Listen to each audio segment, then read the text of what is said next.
Hello everyone, and peace of Christ to all of you. Please invite your friends and let us have some good time together. And for sure, please be nice to our Muslim guests, because they are poor people. They have no idea what they are worshipping.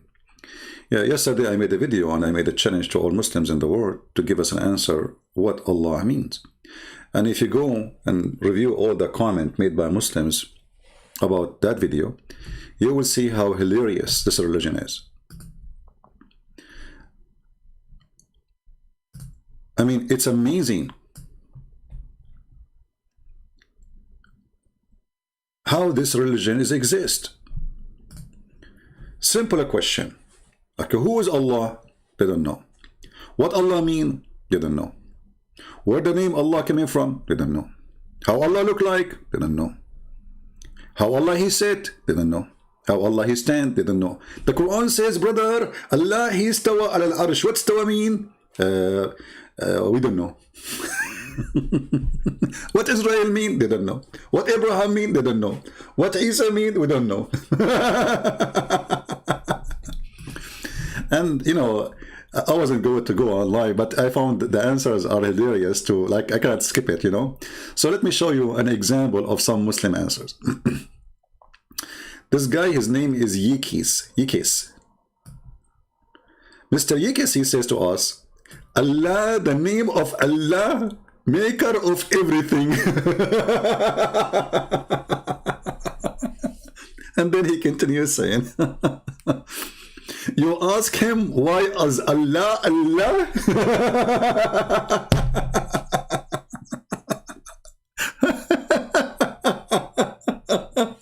Unbelievable. I'm telling you, one day I'm going to die from heart attack just laughing. Abdul, I'm asking. And by the way, people, they say what Abdul mean. Abdul, every Muslim believe that he is the slave of Allah. And Abdullah mean the slave of Allah. So all of them, they are Abdul. This is what they call themselves, each other. So this is not an insult. Don't take it as an insult. No, this is what they call each other. If you remember, I was debating the Sheikh from New York. So he was saying to me, this is saying there's a guy, his name is Abdul, and the other guy is Abdullah. You remember? Yeah, go watch the video. So this is what they call each other too. So you ask him, why is Allah Allah? Logic, question mark. The knowledge of many things is only with Allah. Question the creator of what? That word? What you expect as an answer?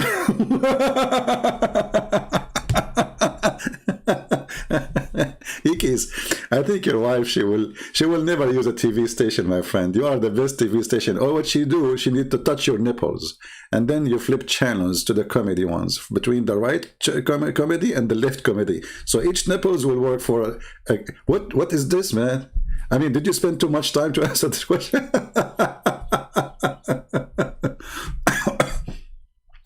I'm not asking you what he do. Remember, I said it clearly. Don't tell me he's the creator. Don't tell me he is the tall. Don't tell me he is short. I'm saying what Allah means. What Allah means.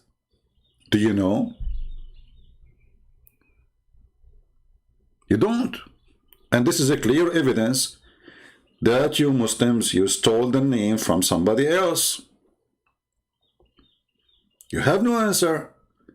All the explanation, including, actually there's one of them, he posted a comment, but he took it off. But thank God, I remember the name of the video he posted, and he said to me, why you don't play this?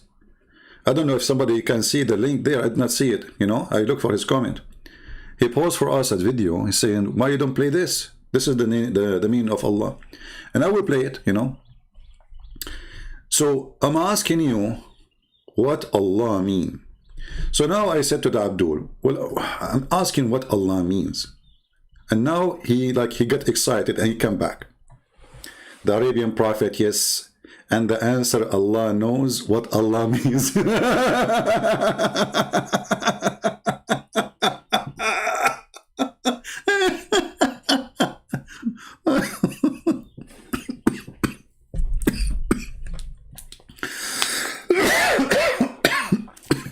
Sorry.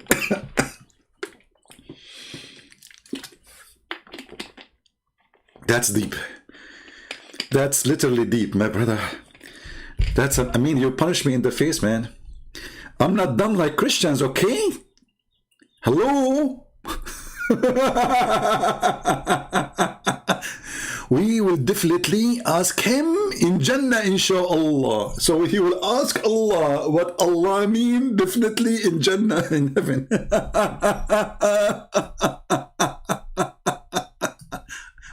Oh boy. Very simple question. They have no idea. All this religion, brother, we are 1 point, yesterday they were 1.4. 2 weeks after they are 1.6. 3 weeks after they are 2 billions. Just wait until the end of the year, they say we are 4 billions. Now, come on, even rabbit don't do that. So you will ask Allah when you go to heaven, because he knows best what Allah mean. Okay. I think you got me there, brother. You got me. You know, truly you got me. I mean, unbelievable. Let us see another Abdul.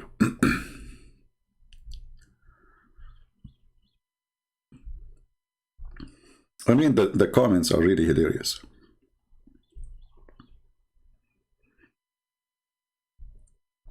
Go read them and laugh. Let us see, what is the guy? His name is Dr. Ahmed. Oh, Dr. Ahmed. Where is Dr. Ahmed? I mean, too many comments to find somebody. Okay, Dr. Ahmed. Where are you? Ah, here we go. Dr. Ahmed. Dr. Ahmed, he got us busted. I'm Arabian. Your translation and explanation are wrong. First of all, try to be honest in translation. You idiot. I was reading your translation. What my translation? I mean, stupidity is really amazing. I'm showing in the screen. Go back to the video. I'm showing in the screen what your Muslim translation is.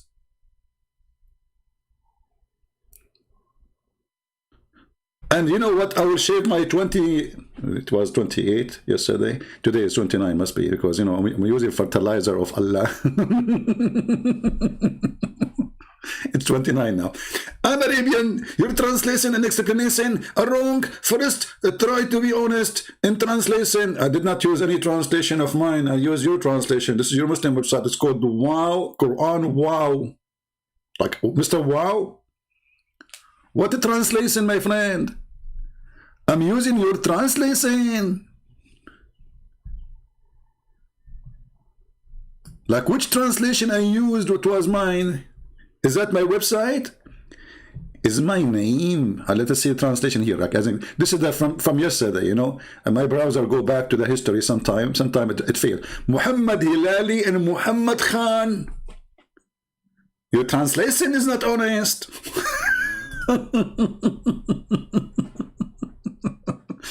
And then he says, Allah have 99 names. Abdul, first of all, why your God have 99 names? Why he stop with the 99? I mean, come on, give him one more. You know the thing. Even Joe Biden will not like that. So listen, Allah have 99 names, but you fail to explain the major name of Allah. The rest are, the Muslim, they say those are attribute. Those are attribute, and they say they are names. Okay, no problem. Al-Muqit. Allah is Al-Muqit. Allah is the angry. Allah is the revenge. Allah, I mean, all those names are stupid. Allah is the believer. Al-Mu'min. Can you believe it? Allah is a believer. You believe in what? So, and actually, if we ask the Muslims, find us the 99 names in the Quran, you will find that they will not even find 60% of them. There's a Coptic, a Christian priest, is a good man. He challenged the Muslim to find the 99 names, and then the Azhar University, they agree they are not in the Quran. Most of them, they are imported from China. So what is the answer? I'm Arabian. Okay, why you don't call me Mr. Arabian? Are you in the chat Arabian? Business doctor? Do you use camera urine when people come to you to the clinic, Mr. Doctor? As long as you're a doctor, let us go, you know, let's see the doctor inside you. Let us see the certificate you have, brother. So, as you see, they are so desperate and they do not know what to say. Another guy, he says to you, do you know that the Aramaic, they say Allah, Allah. My friend, they don't say Allah, they say Aloha. Al is a word meaning God in the ancient Aramaic and even in the ancient Hebrew, because the Hebrew anyway is coming from the Aramaic. So Al is a word meaning God. El is the new version of the ancient Aramaic, which is God too. So Al, let us make it, let us put it for you in the screen for the ignorant. Don't be insulted if I say you're ignorant, by the way, because I am ignorant in many stuff too. You know, all of us, we have some form of ignorance. The ignorance will be an insult to you if you don't improve your knowledge, if you decide to stay ignorant. So, Al is a word meaning God. Regardless if this you say capital God, small God, doesn't matter really. It's a God.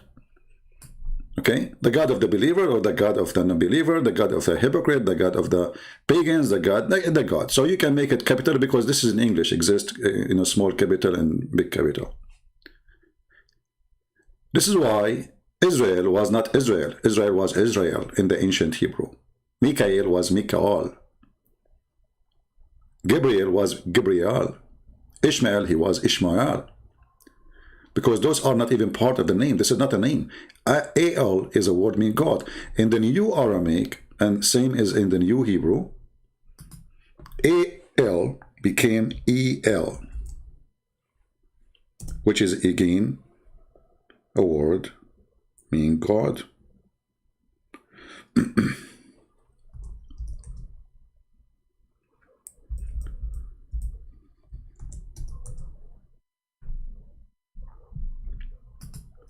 So what happened is that time change, you know, language change, and the Al became El.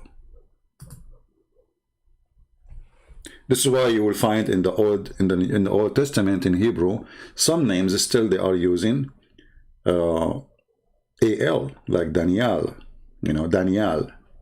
Okay, so when an ignorant like Muhammad, a thief, a liar, a stole maker, he copy from other culture and other language, and then he place it in his own religion, say this has belonged to me. Muhammad was a thief. When he would go to somewhere, he sees something, he like it, he adopt it. And we can give you many examples, as if we go here, let us see, just to show you an example. Like now, the Muslims are fasting Ramadan. If you ask the Muslim, Ramadan is what? What is Ramadan? They will say to you, this is where the Quran came, but the Quran did not come in Ramadan. Quran come in many years of Islam. And Ramadan, as you know, sometimes it's July, sometimes it's February, sometimes it's December. So if the Quran came in such a month, then such a month should be follow. Which month? Your Ramadan go around the year, around the clock. If you look with me here,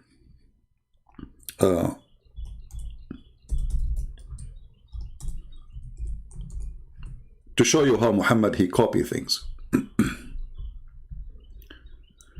Why Muhammad, as an example, he chose to fast the day of Kippur, or the day of, they call it Ashura in Arabic supposedly.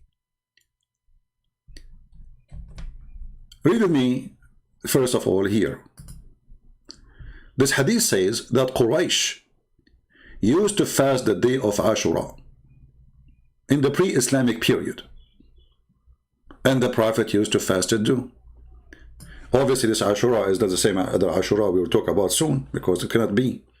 Either it's for the Jews or it's for Quraysh. Quraysh didn't worship the God of the Jews. So why Muhammad he adopted Ashura? Because this is what the pagan Arab they practice. He practiced it too. Let us continue. Muhammad, he went and he came to Yathrib, which is now the city. It's called Medina. Muhammad, he changed the name. All right. And then he saw a bunch of Jews fasting, you know. He said to them, what is this day? Let us see. Hold on. Let me show you.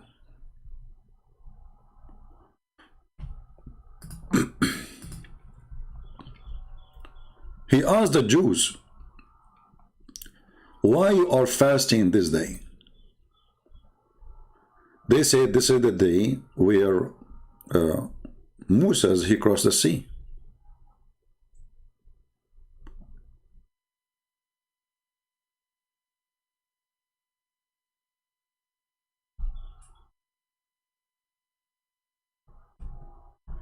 I will show you many examples of this madness, of this thief.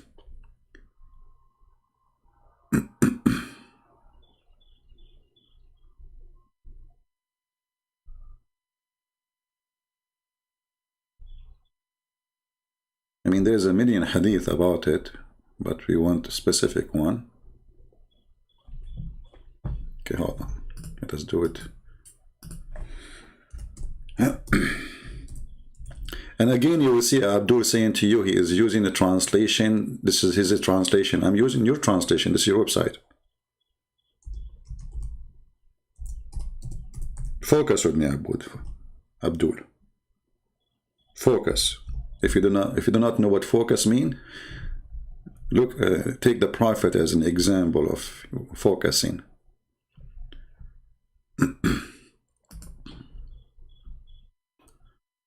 Let us see here. Hold on.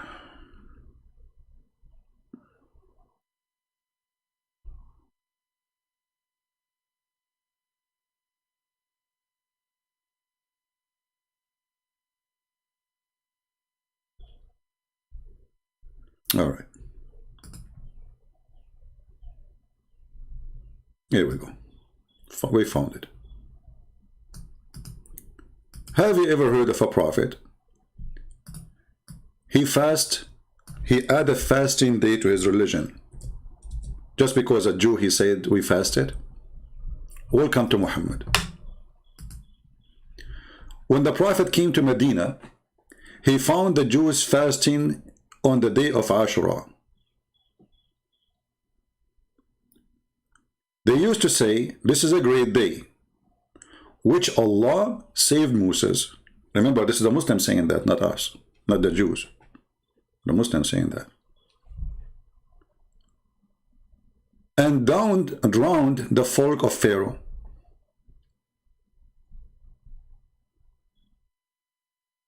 So this is the occasion. Okay. Let us get more details.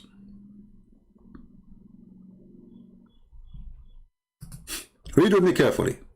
And this is Sahih Bukhari and Sahih Muslim Hadith, which mean very authentic. So don't tell me the weak and the garbage you have. Ibn Abbas said that Allah Messenger came to Medina, to Yathrib, the city of the Jews, and he found the Jews observing the fast of day of Ashura. So he asked, what was significant about this day? What is special? Why you are observing it? They replied, it is the day that which God, see not Allah, delivered Moses and his people and drowned Pharaoh and his people. So Moses observed that fast out of gratitude. And look what Muhammad he said. He said, we have more right and we have a closer connection with Moses than you. So God Messenger observed it and fast himself and gave order to fast that day. Okay. Here you notice the copy, cut, paste, cult. Copy, cut.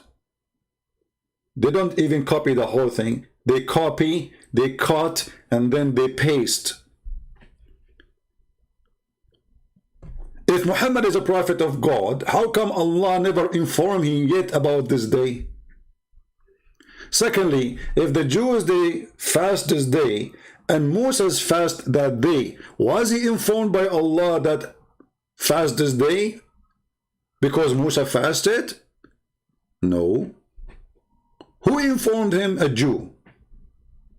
So we have a clear evidence that Islam is established by copying others. What if the Jews were wrong? What if Musa did not fast this day? What if the guy who said that to you is a liar? What kind of a prophet you are? Do you take your order of fasting, you give it, you are establishing an act of worship, an act of religion based in what a Jew said? Isn't it the Jews supposedly the enemy of Allah?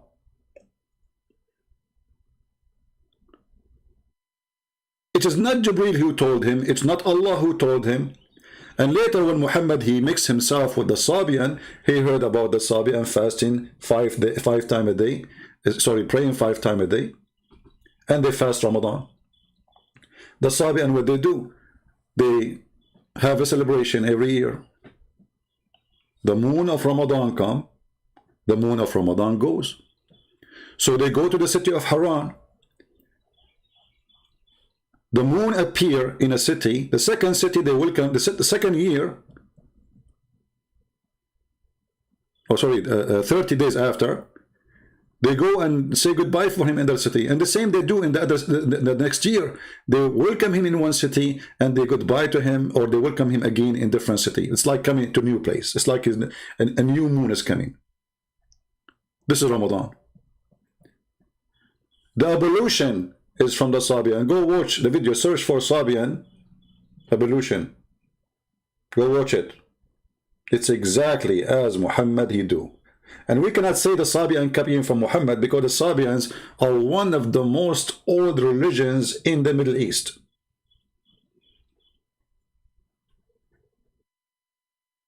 So we cannot say, oh, the Sabian are copying from Muhammad. That would be a joke. The way they put water in their ears, the way they blow their nose, the way everything, their feet, their hands, everything step by step. So now going back to our topic. When you as a Muslim, you say to me, you are giving us wrong translation, and I'm showing you on the screen your own website, your own English, your own Arabic, and then you cannot answer me, so you say, he is giving you false translation. And you will notice that all the comments we saw, none of them have to do with the question. One saying to you, you worship Trinity. What does this have to do with our question?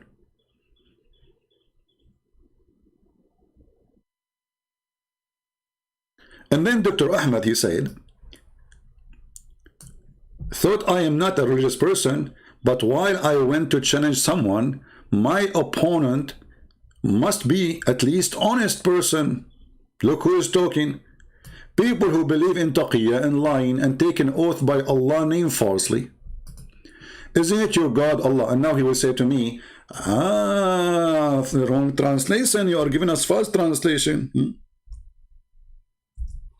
Isn't it Allah who says to you, Allah will not take you accountable for false oath? As long as you don't mean it.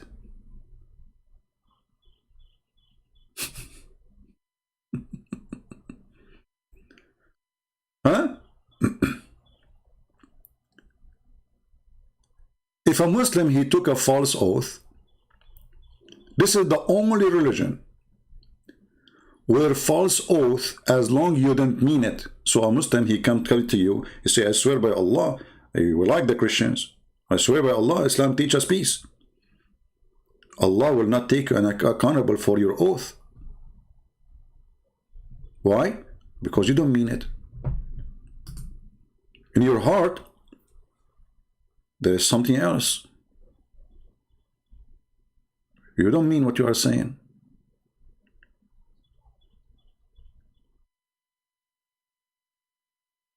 So I can swear, I can lie, and I can do as much as I want. Now, who is a Muslim in the chat? He will say to me, I challenge you to find me the reference. Anyone? Who is a Muslim will say this cannot be true because this is embarrassing. Do we have any Muslim?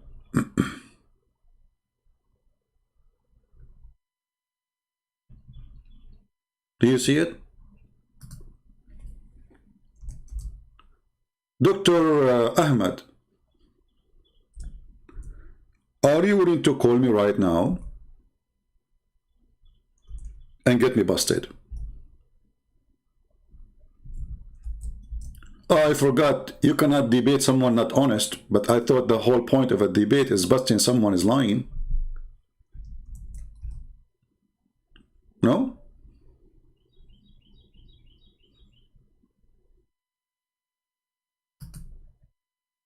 Isn't it, this is what the point of, like, I'm wanting to debate all Muslims. Why? Because I want to show people that they are not telling the truth. It's very well known that Muslims, they fabricate answers that have nothing to do with their religion in order to overcome the argument by lying. As an example, there's a guy, her name is Mimi. They ask her, Allah have body part. He said, who says so? But we go right now to YouTube, you see Zakir Naik say Allah have body part. All the Muslims, they say Allah have hands, have fingers. But in the debate, he said, who said so? Read with me. Chapter 2, verse number 225. This is some of the verses, not all of them. Chapter 5, verse number 89. Read and laugh. While Jesus forbid you from even taking oath, either you say yea, yea, or nay, nay. Anything else is from the devil. Any addition is from the devil. Allah is saying to them, Aka Muhammad, you can take a false oath. Allah will not take you, will not call you to account for which we, with you, made as oath unintentional. This is what they are saying, in the translation. This is your translation, by the way, not me. Okay, what does that mean? I'm lying then.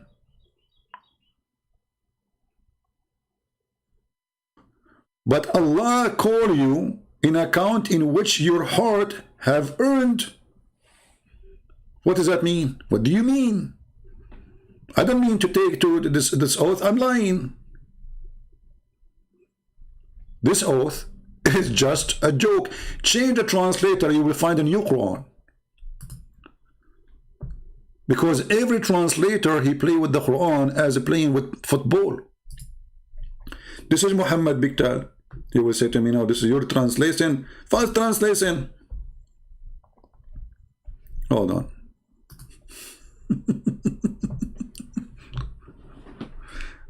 Let us go.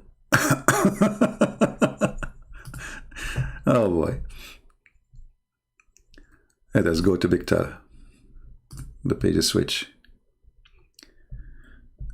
If there is any Muslim, he have something to say, please feel free. We will be happy to listen to you. Allah will not take you to task for which unintentional in your oath. Go and read the interpretation and die laughing.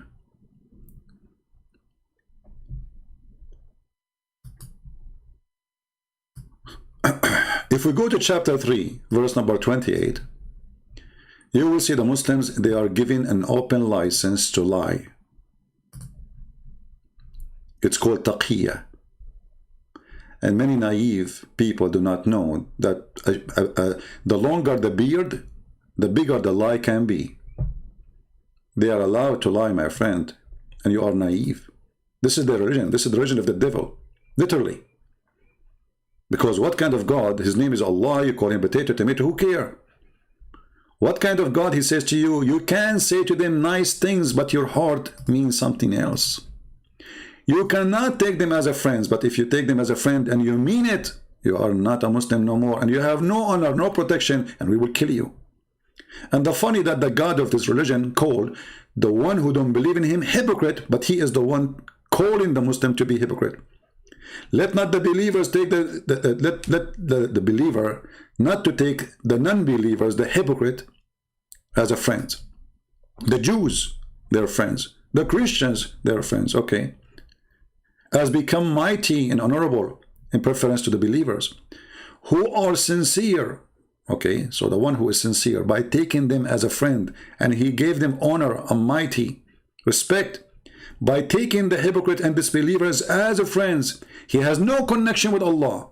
How many Muslims you heard them saying, we respect Christians, we love them, you know, we hear Obama, you know, give us this garbage, we hear George Bush saying to us, Islam is bees, you know, we hear all the madness, you know, all the liars. That the problem is, the truth hurt, and they think by saying those statements, politically correct statement, they can hide it from us, and we can have peace. Peace will never exist in this earth. You need to know, because that as long as the devil exists, peace will not exist. The devil have many names. He have many forms. Muhammad is one of it. And look at the teaching, and you tell me if this is the teaching of the devil. And then let's read carefully. So the one who has taken someone is not a believer, disbeliever, seeking might and honor with this disbeliever. By taking the hypocrite and disbelievers as a friends, he has no connection to Allah. How many of you naive people keep saying to us, I have a Muslim friend? Okay, no, I believe you. You believe he's a friend, right? But he cannot take you as a friend. The Quran has tons of verses. Chapter 5, verse number 51 as an example, says specifically, you cannot take Christians and Jews as a friends.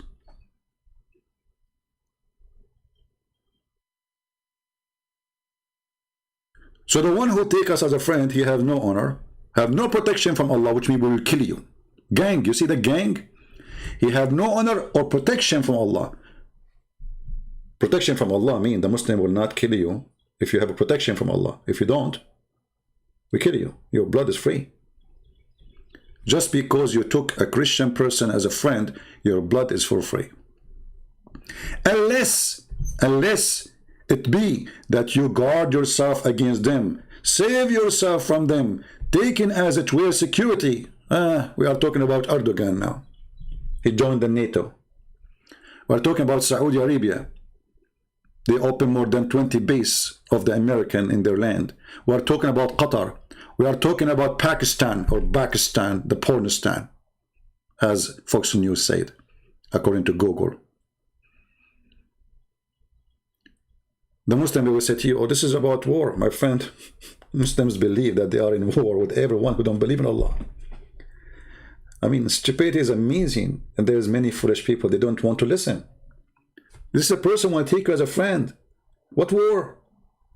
He cannot take me as a friend. It is him who cannot take me as a friend. So if we are in war, already we are not friends anyway.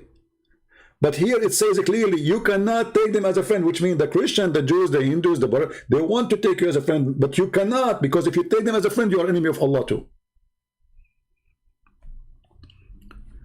This is why you find in different places in the book of the devil, the Quran, where it says, you cannot even take your parents.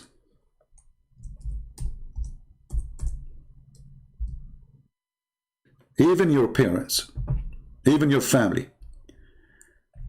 Chapter 58, verse number 22. The Quran says, you will not find one believer, just one, who take those who oppose Allah,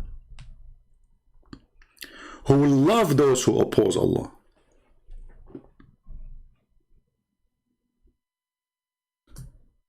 Even if they are your sons, your fathers, your sisters, your mothers. And then this coward, he says, I need to debate someone at least honest. Look who's talking. A person who follows a prophet saying, You can speak to them in a friendly way while your heart is like this. Read carefully. Saving yourself from them by speaking to them in a friendly way toward them while your heart is like this. Have you ever heard of more satanic cult? Ugly more than this? I have no problem to take Muslims as a friends. Why not? I believe there's good people, bad people everywhere. I might find a guy, a neighbor, maybe, he's a Muslim and he's a nice person. Why not? But now after I learned this, I cannot take him as a friend because I'm not a fool. He might be lying to me all day long. Shaking hands, say we are friends. Because the second he say I'm a Muslim, that's when he believe in this. I have nothing against him as a person, as a human being, but I have a problem with this. How I can guarantee that this Muslim who is coming to my house is not going to practice this on me? He believe I am an enemy, and he's lying to me. So maybe one day he can do something wrong to me. Speaking to them in a friendly way while your heart is like this. So, Dr. Ahmed, are you speaking to us in a friendly way? Don't get close to Christian Prince. You are no match. And this is why none of your sheikh dare to call me. Now we go back to our topic. But thank you, Dr. Ahmed, for your help, because you open another window to expose the cult of Muhammad. Because if Muhammad is from God, he should say, be friend to everybody. Be honest with everybody. Speak with dignity with everybody. Not lying to Christians and Jews and Hindus and Buddhas, but be honest with Muslims. This is a gang system. This is not a religion.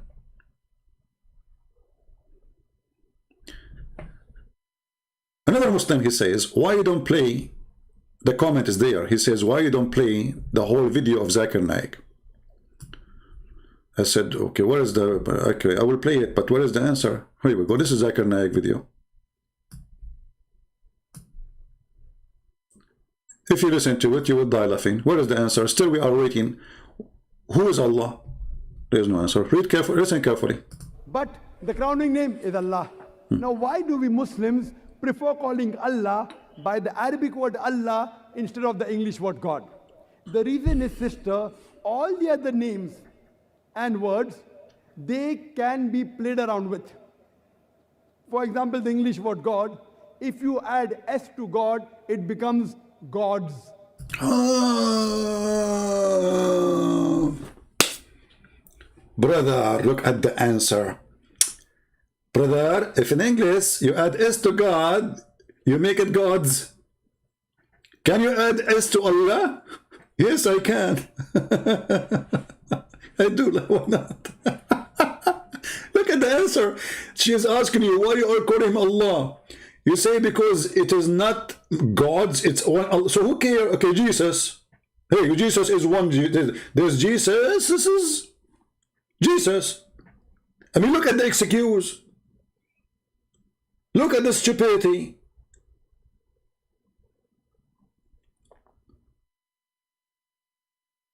This is the answer.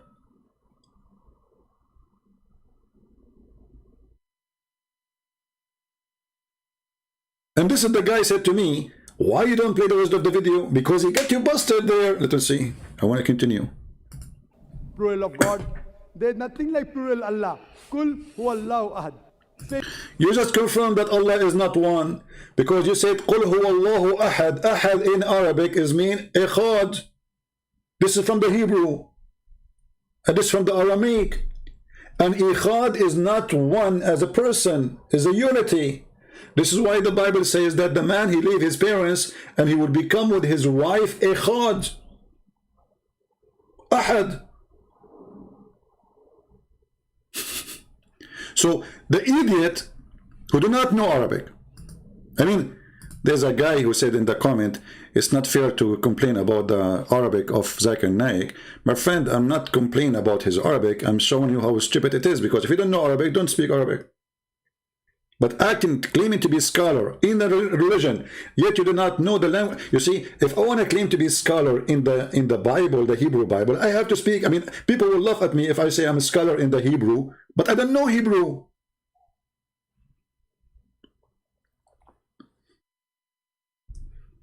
Are you getting the point?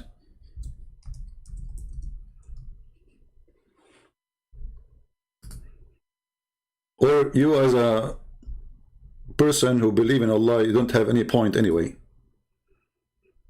So when Muhammad the liar, he took the word ikhad and he says, oh, قل هو الله أحد. Well, he just exposed himself, because ikhad is a unity. And you can go and open the Hebrew Bible.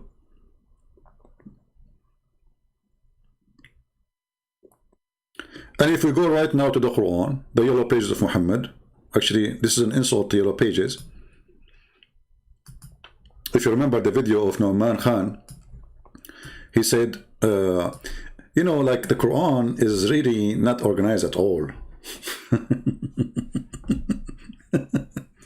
He said, I am against to say chapter 1, chapter 2, because chapter 1 it's mean organized, the story is coming in order. In the Quran there's no order.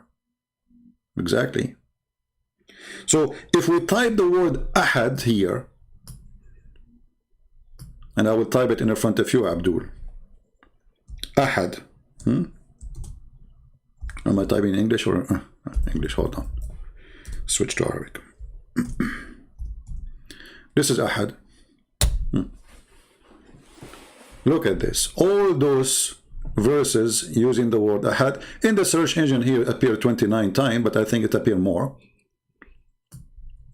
Ahad, ahad, ahad, ahad.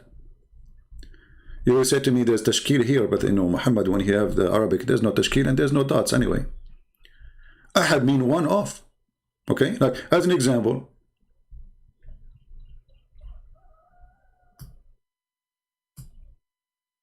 chapter 11, verse number 81.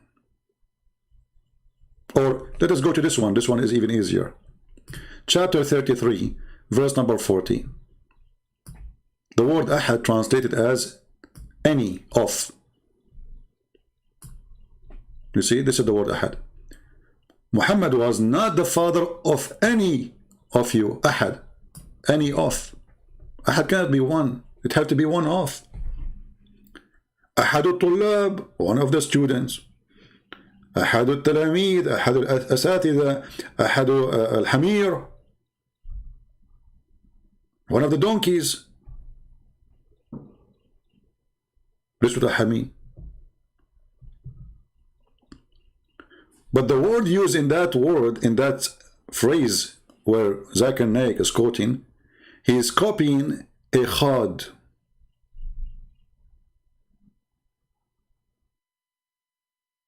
O Israel, your God is one. This is what Muhammad trying to say. He's trying to copy the Jews. O Israel, your God is one. Even that statement is a copy of somebody. But by using the word ahad, he got himself busted again. Because ahad mean one of, not one.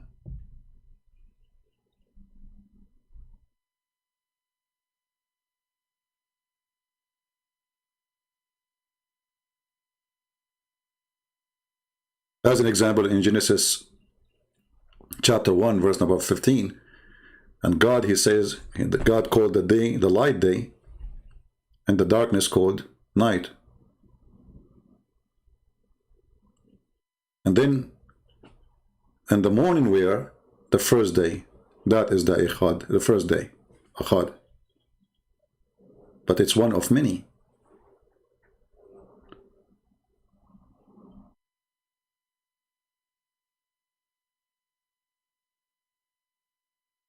But how you can inform the ignorant?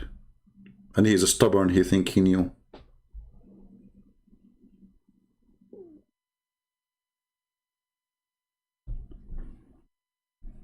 We go back to the video so we can laugh more or forget about this guy.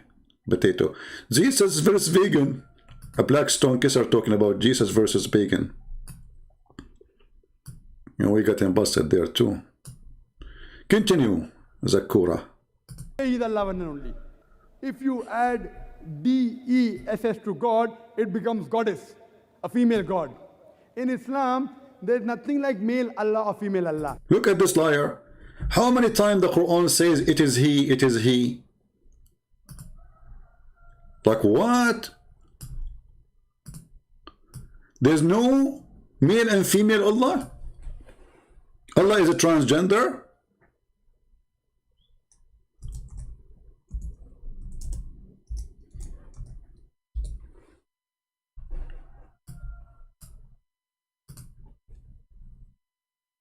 It is he. If it is not, there's no gender, why you are saying it is he? You see, this is what happened when you have a donkey in the stage and the rest are a bunch of a mule. And nobody understands what this guy is talking about. He think that's it, he's saying the truth. He is all knowledgeable. In Islam, brother, we don't have he, Allah.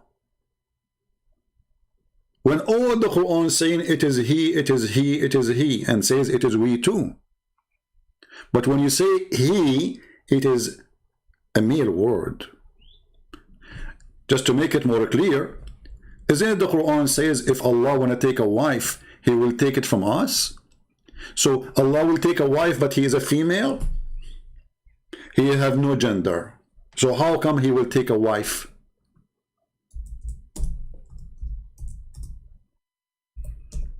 Any Muhammadan have a comment?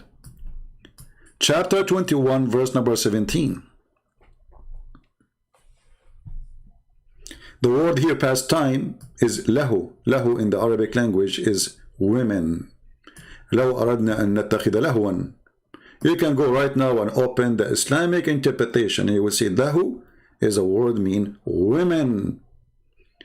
Change the translator. You will see right away the word women appear in a miraculous way. Look at this. Had we intended to take a pastime, i.e. a wife, which will bring us a son or our son, we should surely have taken it from us. And this is again debunk that Allah is one.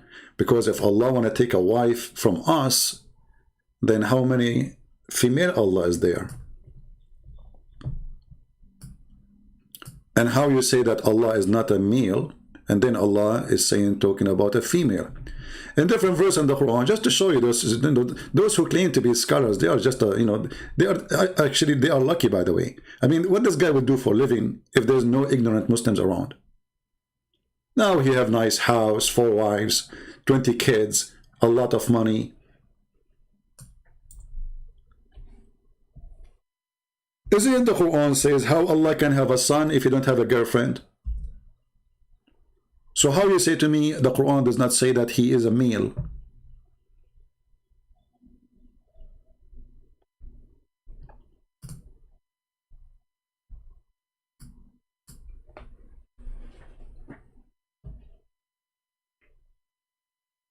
Do you see it? To him, again, it's not a male, brother. It's Allah have no gender. To him is due the primary origin of the heaven and the earth. How can he is not a male, obviously, have a son? Somebody might say to you, Christian, don't you say we believe that our God, Jesus, he came to this earth as a male. No problem. You Muslims, you have no idea what you are worshipping. Jesus, our Lord, the Christ, he came as a perfect male.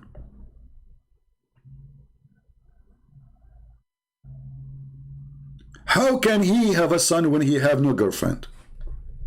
And even the Quran is so filthy, he did not even use the word wife, he used a consort, a girlfriend, sahiba. So when this Abdul, he tried to answer something, first of all, he answered nothing about the question. He's just saying to us, we favor it because it's not a male or female. This is why you use the word Allah. Well, there's many words that they are not male or female, then we can use them as Allah too. Is the word chair male or female?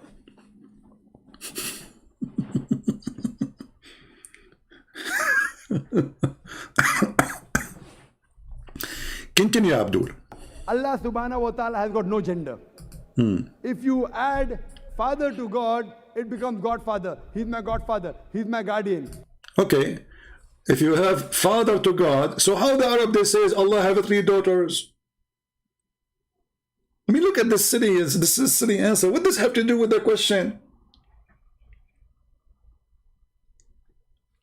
This is what happened when you ask them an embarrassment question. They don't know. He's just making his own, you know, like let me find a way to say something. You know, I have to say something. But this is all have nothing to do with the question. The question you should say, okay, Allah, he said his name is Allah. Okay, but what Allah mean? They don't know. Continue. There's nothing like Allah Abba or Allah Father in Islam. So how you say that the God of the Christian is the same as the God of the Muslims? Because the Christian, they called God our Father. Then you will find somebody even saying to you, the Arab Christian, they use in their translation, in the Arabic translation, as the same as the Indonesian Christians, or in Malaysia, they use the word Allah, which is a false translation.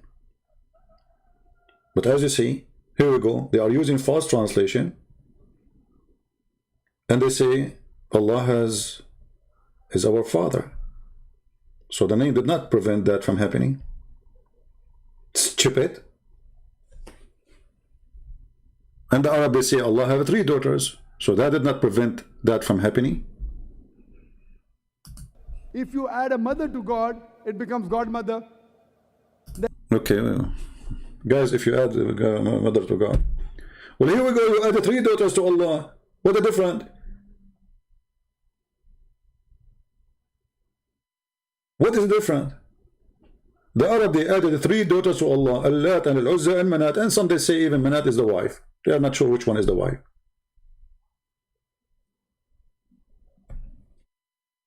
There's nothing like Allah Mother or Allah Ammi in Islam. If you prefix tin before God, it becomes tin God, meaning a fake God. There's nothing like tin Allah in Islam. That's the reason we Muslims, we prefer calling Allah. Did you see? We Muslim, we prefer to call Allah, Allah. It's a prefer. Did you hear this? We prefer. So what this idiot saying, we Muslim look at names and we could not find better name than this name. We look between the words and we say, okay, well, this is the name look like this is this is the best between all the names. So you are worshiping a name, you do not know what the name is, just because you are saying you cannot make it male or female, you cannot make it grandfather, you cannot make it poor. I mean, what this is stupid as what kind of religion this religion is. This is the reason. Remember, he's telling you why he is calling God Allah. And the reason is the following. But none of them is an answer for anything. And that's mean you made a choice of a word. If you find a better word tomorrow, you will dump this word and go to the other word. Continue. A bishop agrees when I said Bible use. And what are you talking about? By the Arabic word Allah. And that's the reason this word Allah is also present in most of the major religious scriptures. If you read the 6 scriptures, one of the attributes given to Almighty God is Allah. If you read the Christian Bible, in the Gospel of Mark, chapter number 15, verse 34, in the Gospel of Matthew. Stop. Stop. Let me go there. There is no such a thing. Even the word there does not talk about God, you idiot. The guy he quote, whatever he quote, the Muslim, they put in the screen. Here we go. This is all the translation for Mark 13:34.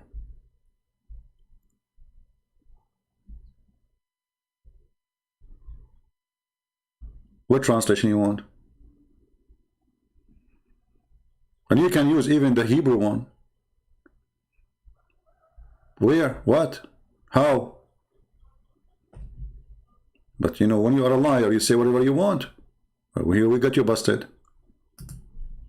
You don't even know how to quote correctly. Which verse you are talking about? Chapter number 27, verse number 46. When Jesus Christ, peace be upon him, when he was put on the cross, he cried out, Eli, Eli, lama sabachthani. Eli, Eli is Allah. Abdul, it is Ili, Ili, Ili, A-L, ye to make it my. So, Ili, Ili is a quotation from the Old Testament. El is the word which is God. It's not even a name, you idiot, you donkey. So what El have to do with Allah? Oh God, why hast thou forsaken me? Okay, hold on. As long as you just say that El is what Jesus said. So why you Muslim, you say that you follow Jesus too? You see, Jesus did not say Allah, he says Eli. It is you who said that, not me. So why you are following a God you do not know where? Ili is Allah, Allah? I mean, they are pretty close. Like, just a distance of 2,000 miles between them. Say that again, brother. Cried out, Eli, Eli, lama sabachthani. Oh God, why hast thou forsaken me? Does Eli, Eli, lama sabachthani sound like, oh God, why hast thou forsaken me? No.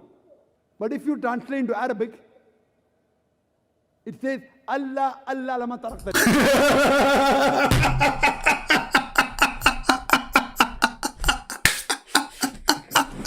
Brother, if you translate to English Arabic, you stupid translate what? This is the Hebrew, you donkey. You want to, like, if you translate the Arabic, it is Allah, Allah.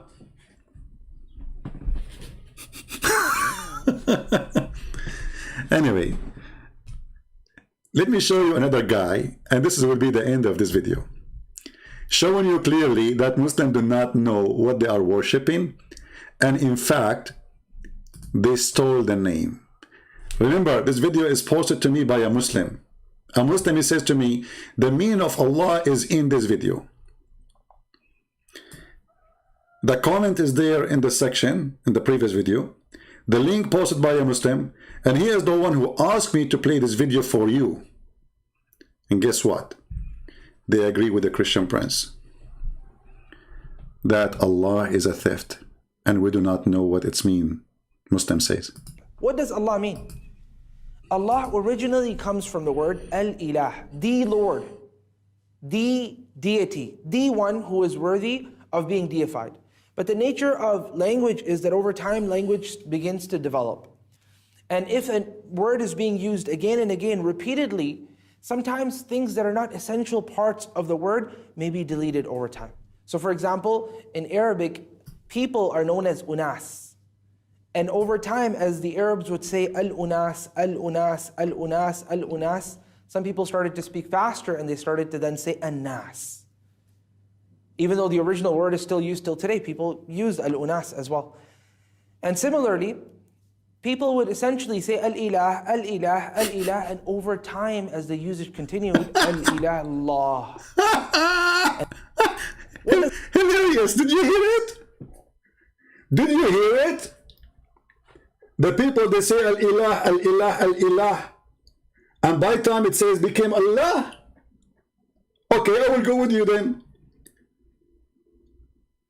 How the name became the name of your God? Because Al-Ilah is the God of anybody. And those who say that word first is the pagan. So, is it you who choose the word? People, they say it's a popular word. This is what he said. Listen carefully. Listen carefully. And please have mercy on the Abdul. Genius. He just proved that everything Christian Prince he said is absolutely true. Muslims, they are following others. They are copying others. People say, people said, people before us said. So we copy what they said. We like what they said. We choose it because we like it. We did not make it. It's not the name of Allah. It is a name coming from somebody. What does Allah mean? Allah originally comes from the word al-ilah, the Lord, the deity, the one who is worthy of being deified. But the nature of language is that over time language begins to develop. And if a word is being used again and again repeatedly, sometimes things that are not essential. Abdul, it's used by who? It is used by who? Used by the infidels, the pagan. So the pagan, they use it. And then Zakir Naik explained to us how unique it is, brother. This guy, he's just saying it's not unique. By time, they make it easier. So it was al-ilah. This what this guy, he said. I mean, do you see how every one of them, he give you different definition, different answer? Do you see how much confused they are? The other guy, he said to us, you cannot make it male and female when prove it to be wrong because Allah is He. Allah says, how I can have a girlfriend, which means He is He. The Arab, they call Allah have 3 daughters, so He can have children. The name will not make any difference. And now this guy is saying to you, the correct word is not Allah. It is al-ilah. But people, they want to speak it faster, so make it Allah. Did you hear it? So you Muslim praying to al-ilah, not to Allah, or to Allah, not al-ilah. And how that became your God. And why you say it's a name then? Because based on what you said, it's a word meaning God. Where's your God name? What does Allah mean? Allah originally comes from the word al-ilah, the Lord, the deity, the one who is worthy of being deified. But the nature of language is that over time language begins to develop. And if a word is being used again and again repeatedly, sometimes things that are not essential parts of the word may be deleted over time. So for example, in Arabic, people are known as unas. And over time, as the Arabs would say al-unas, al-unas, al-unas, al-unas, some people started to speak faster and they started to then say an-nas. An-nas. Even though the original word is still used till today, people use al-unas as well. So are you saying to me that your God, Allah, He chose the word, the people, they change it? Because the word an-nas appear in the Quran. Allah is using the wrong word? Because you just said it is the correct one is al-unas. So Allah using the word an-nas, why? Like what? I mean, where you got those people from, for me from? I mean, you Muslims, you post those videos for me, supposedly to get me busted. And look what happened. There's a chapter in the Quran. There's a chapter in the Quran, you know. What the chapter saying, brother? So Allah and the Muslims choose the wrong name. Here we go. It's called An-Nas. Do you see it? Isn't it you Muslim, you say that the Quran written before all mankind exist? But you just said that the word, this is a change.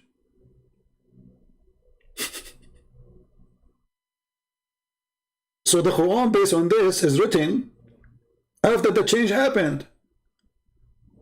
This is An-Nas, not Al-Unas, as he said. The name of the Malikun Nas, read it carefully. So the Quran written after the people, they changed the word. The original, the correct one is Al-Unas, he said. But people want to make it easier, so they said An-Nas.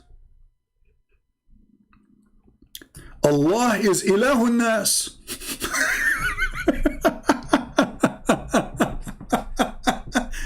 The God of An-Nas, Allah. And I like it when the Muslims, they say that he is the God with a small capital letter in their website. Perfect, shaitan. You know, Allah is a small God. Do you see it?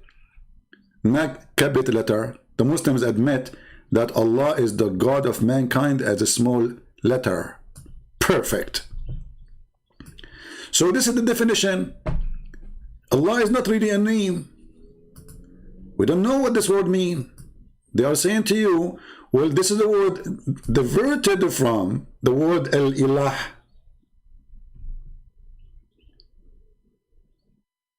And imagine here, by the way, until now we did not get any official answer. Like, why Muhammad did not tell us what the word means?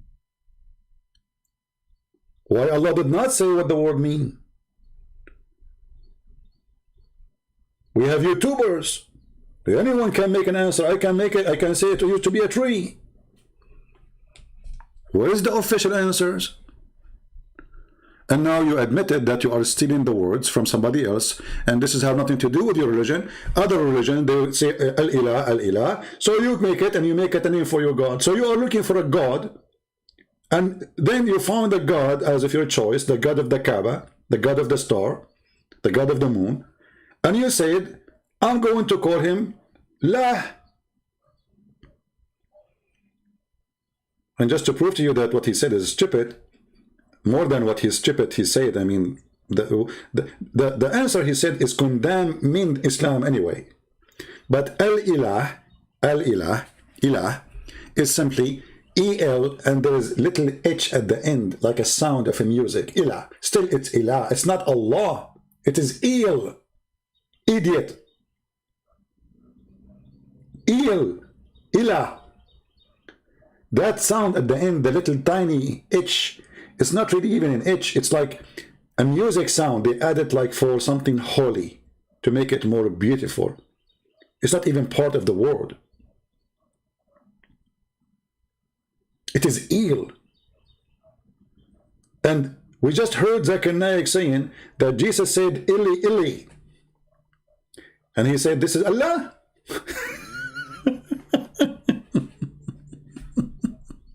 In Arabic, people are known as unas. And over time, as the Arabs would say al-unas, al-unas, al-unas, al-unas, some people started to speak faster and they started to then say an-nas. Even though the original word is still used till today, people use al-unas as well. And similarly, people would essentially say al-ilah, al-ilah, al-ilah, and over time, as the usage continued, al-ilah, Allah. And the name then became Allah. Now we know how the name become Allah. So this isn't the name of God. This is a word mean God. And even this is a changed word. So as long it used to be something and now became something, next year it might become something else.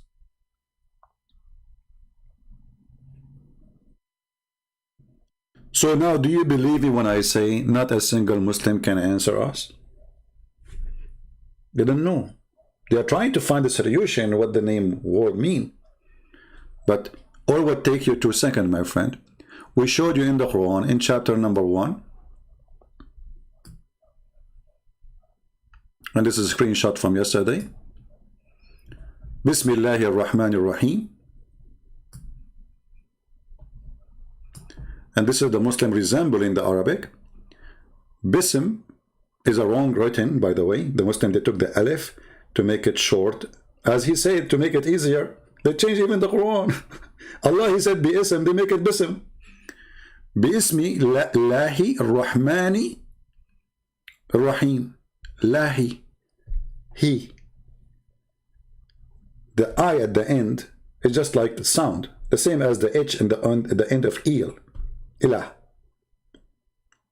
So what is the name of their God? Lah. The second verse, verse number 2. Alhamdu li lah. Li in Arabic mean two.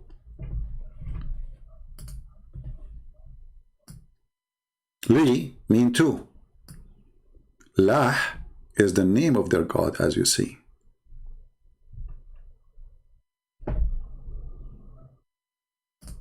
That is the truth.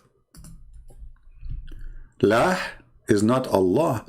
And this is why the Quran deleting totally the letter Alif in the beginning of the name, because it's not a name.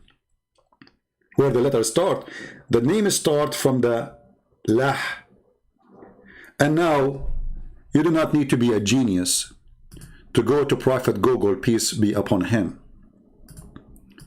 and search for Lah, God, Lah. Is that a coincidence that the moon god is your God? It's coming from the Sabian God?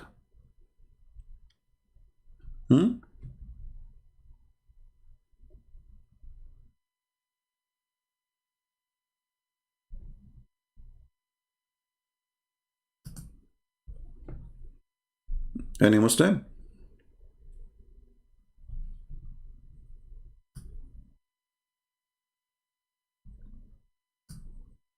This is just an article. I'm not saying I approve it or disapprove it, but just search in Google. There's tons of articles, and you check it out, and you study carefully what it is. Lah is the moon god. Actually, we have a clear reference that Allah's name is very flexible. If you remember,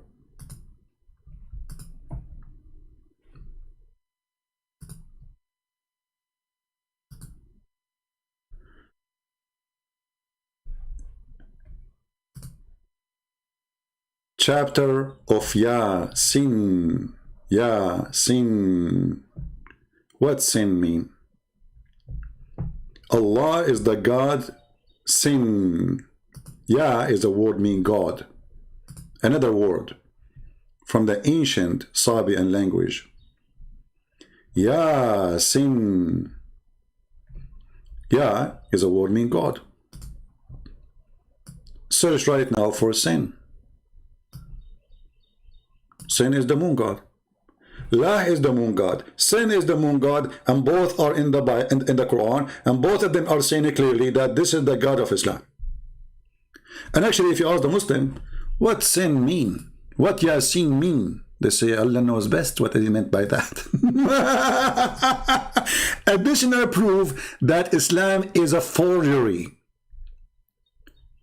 They don't know. They are copying words from other religions. Tafsir al-Jalalain. Yasin. Allah knows best what he meant by those letters. But if you go right now and search for God's sin, you will find that sin is the same word you use in English for sin. Like when you say this is sin, why they say that? Because you are saying this is pagan. You are saying this is pagan, so this is sin. You're used in English today.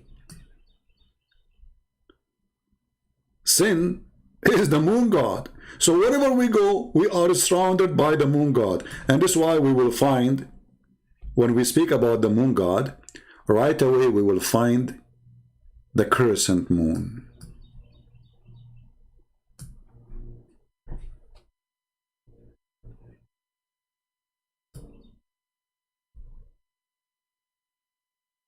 What say you, Muslims? Your God is Lah. Your God is sin. Your God is pagan God. And you have no idea why those names are there. Copy, cut, paste, cut is called Islam. And because you are copy, cut, paste, you do not understand what it says. I mean, have you ever heard of a God? He says to you, Yasin. Okay, what does that mean, brother? Allah knows best, brother, what he meant by this. Because Muhammad is copying from the book of Waraq ibn Nawfal. He do not know what those things mean. I mean, if an average Muslim do not know, I understand. But if the Prophet himself do not know, that is a different story.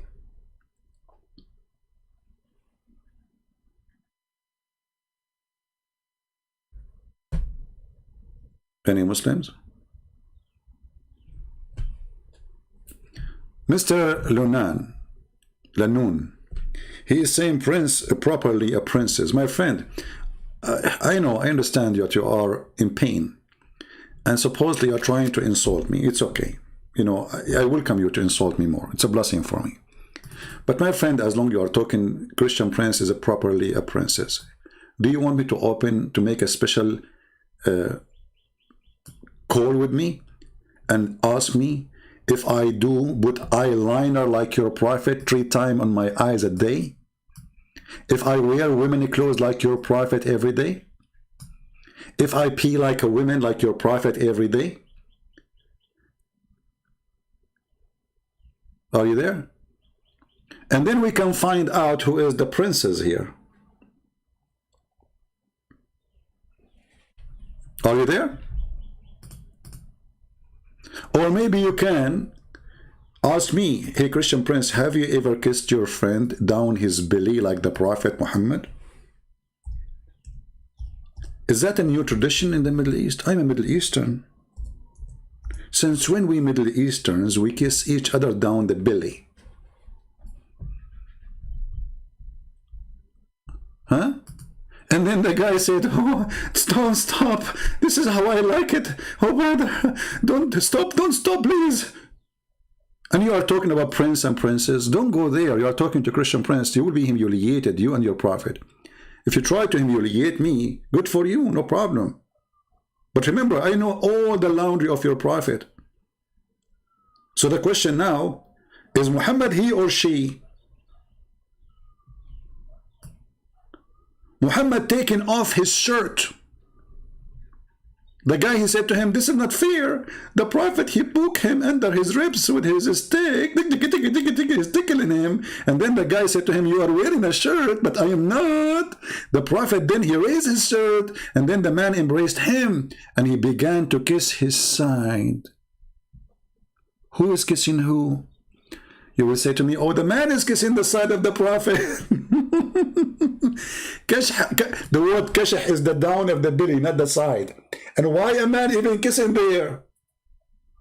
And then he starts saying, oh, prophet, this is what I wanted. Oh, prophet.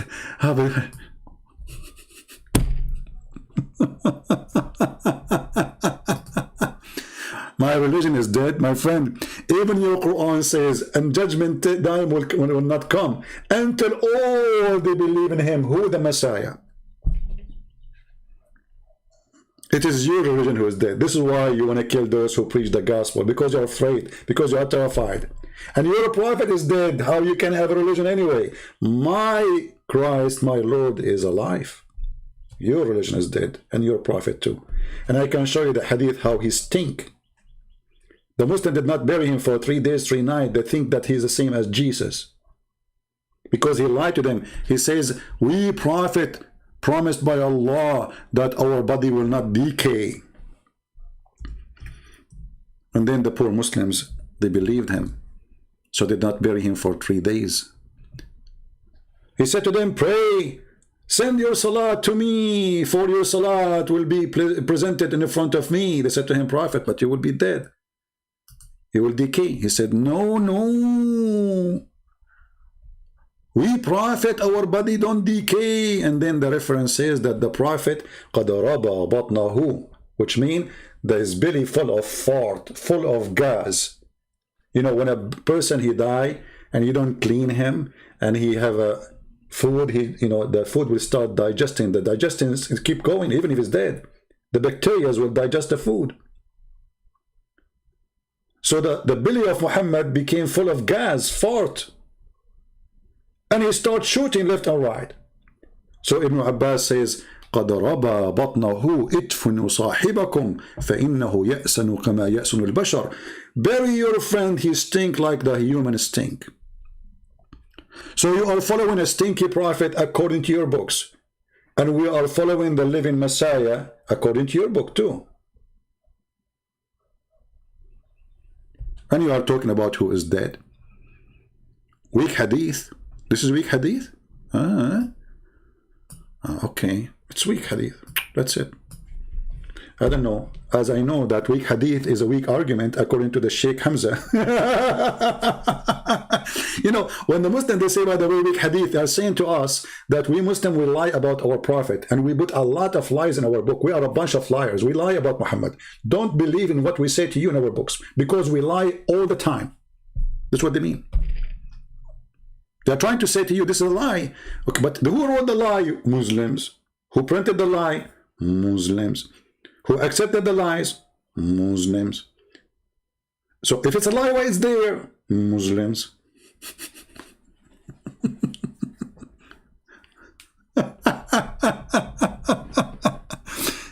Okay. And anything is embarrassment to Islam, they say it's a lie. It's a lie, brother. Hey, Abdul, first of all, I thought Salat should go to God. Why your Salat will be given to Muhammad? Is he God? Look, you pray now, your prayer is not going to Allah. It's going to Muhammad in the grave. Brother, is that true? And by the way, just to show you the stupidity of this cult,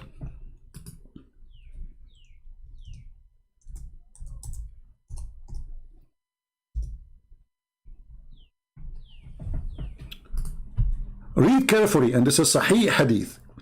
I mean, have you ever heard of religion and followers? Their prophet said to them, don't write the Hadith. And then they write down, don't write the Hadith. Read carefully. The prophet said, who? Allah Messenger said, don't take down, don't write down anything from me.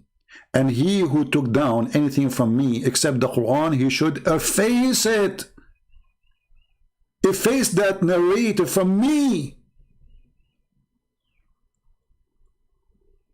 Okay, and then you write this. The guy, he just said to you, don't write what I say, only Quran. And then they write, the prophet said, don't write what we say.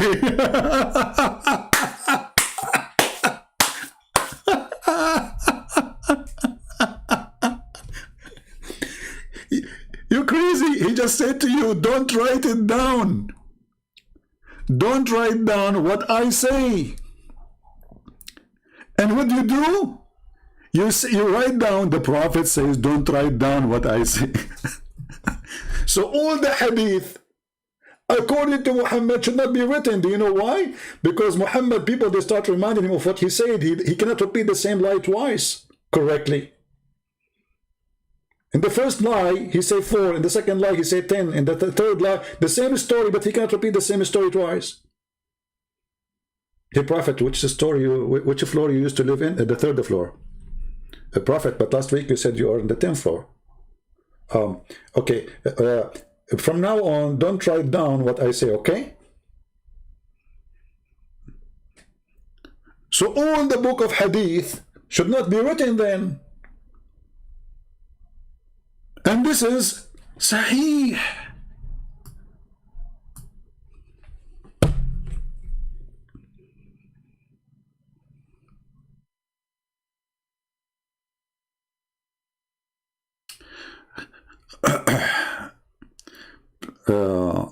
According to the direction of his camel. Well, my friend, the Muslim, they will say to you, well, he's praying, doesn't matter, you know, because the Quran says wherever you will put your face, you know, it's not worth it for me. Hit the head of the snake. Don't waste your time. Do we have any Muslim want to say anything?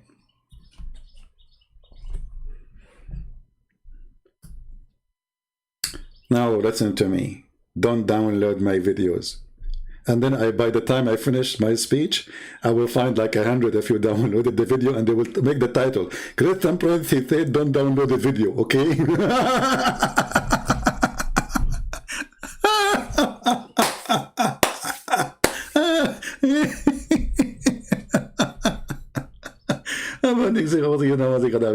This is so beautiful. Genius. This is the proof that following Muhammad make you genius. So all those books behind those Abduls is a joke. Your prophet forbidding you from, and they say to you, we are Muslim Sunni, following the order of the prophet. No, you don't. And you know what? Thank God you did not, because all the garbage about Muhammad is here. So if we have only the Quran is a very confusing, stupid book. There's nothing in the Quran. Like flying carpet. Solomon, he heard the ant. And the ant, she said to her friends, hey ants, hide, otherwise Solomon will kill you. What is killing me, I mean, how the ant, she knew the name of the King Solomon. I mean, you know what? You got to respect the ants. I mean, how in the world, she is an ant, but she knew the name of the King Solomon. You see how famous this guy was? And there's no social media at that time, brother. How she knew his name? It's very amazing. I feel like converting to Islam now. When Solomon, he arrived to the Valley of the Ants. Is that in California?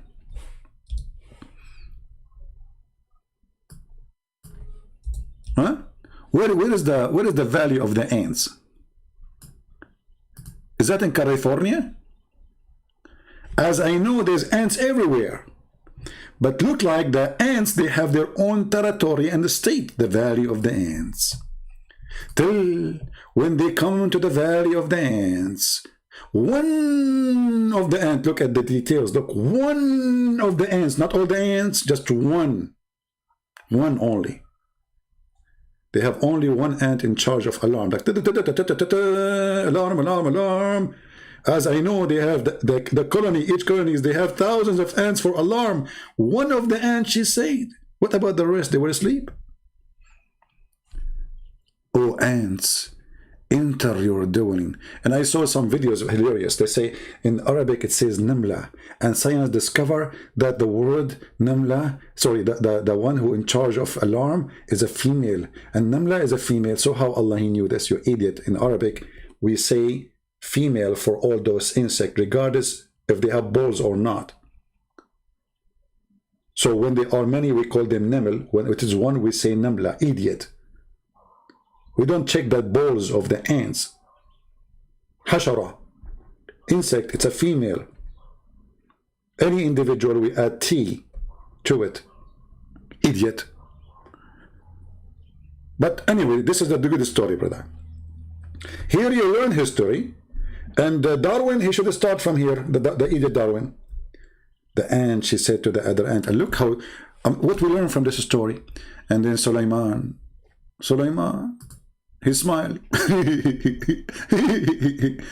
At her speech, the ant, she made a speech. As I know, the ant don't talk. They communicate, yes. I mean, we can say they talk, but they don't talk really speech. They communicate by vibration and chemical, that's it. And the funny, that Allah, he taught Sulaiman the language of the birds.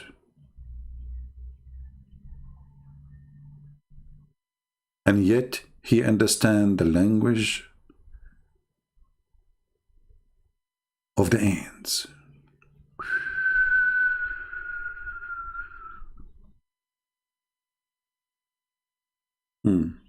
And then Sulaiman, he went, I don't want to change the topic, but just to show you a cartoon before we finish. For how long we are here now? 2 hours? 2 hours. 1 hour? How many hours we are here? 2 hours and 29? Okay, still short, still short. Good news, good news. This is a short video of a conference. Alhamdulillah, alhamdulillah. Alhamdulillah, lillah, lillah, brother. Lillah, li, alhamdulillah. Genius. So, my friends, my brothers, my sisters, Islam is a joke, and there's no question about that. And as you see, we challenge them to tell us what Allah means, and none of them can tell us. They are saying to us, this is a word diverted from something else. So how you say this is the name of God? How you say this is a name then? They don't know who is their God. All what they know, that Allah have 2 hands in the right side of his shoulder. He have a shin. He have a face. He have eyes. but don't ask more questions. They don't know who they are worshipping.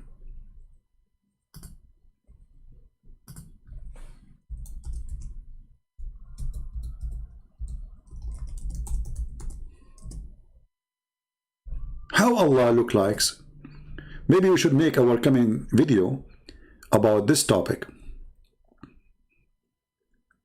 How Allah look like?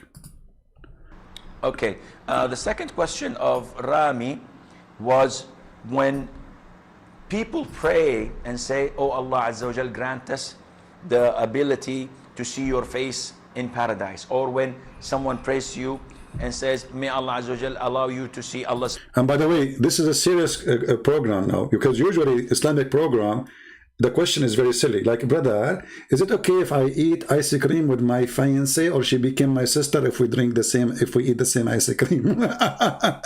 Or other caller, she would say, brother, is it okay to shave my underarm? I'm a female and I am 17. This is life on air. Or you might find a woman, she is horny, say, when I take off, listen to this. Once a Muslim woman, she called a sheikh live on TV. I wish at that time I have a program to record it. She said, Assalamu alaikum, you know, and there's two sheikhs. And the woman, she is like making some noises which you don't want to hear. And the sheikh, they start sweating. Brother, when I take off my clothes in the front of the fish tank, the fish, they start shaking. What? The fish in the fish tank, they are shaking? What?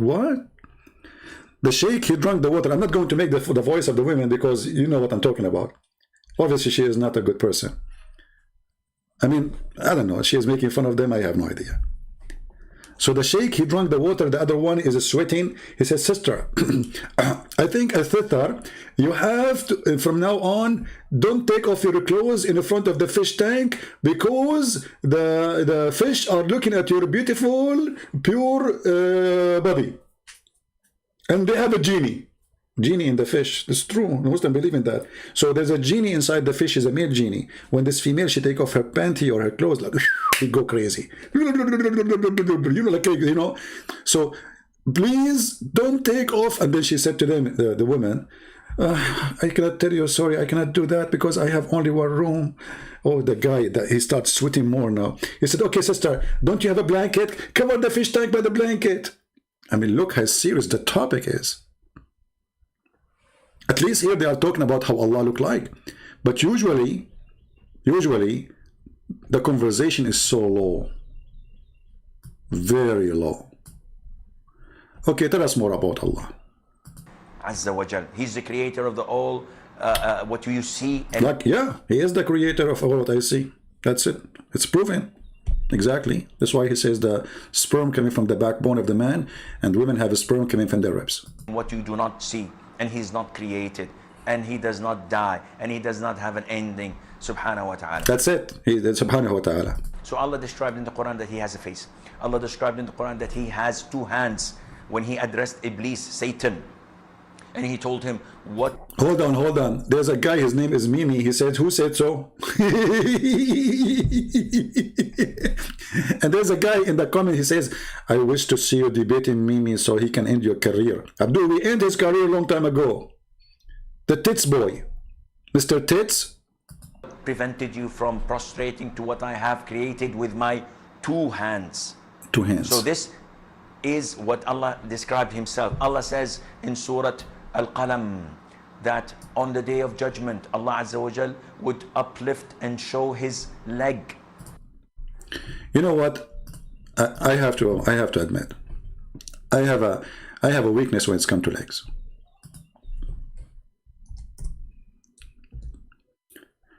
But I wonder if the God, he will show his leg.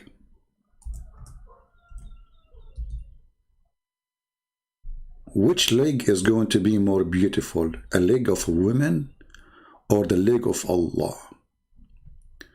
As long as the Muslim, they keep calling him he, I'm telling you from now, I prefer to see a leg of a woman. I mean, like, come on. It is he. So why in the world Allah is showing us his leg? Do any Muslim have an idea? It is He.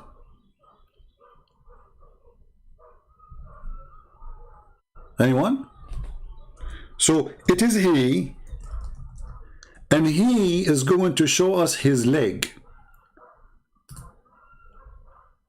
I cannot imagine how the legs of Allah look like, but I got a picture.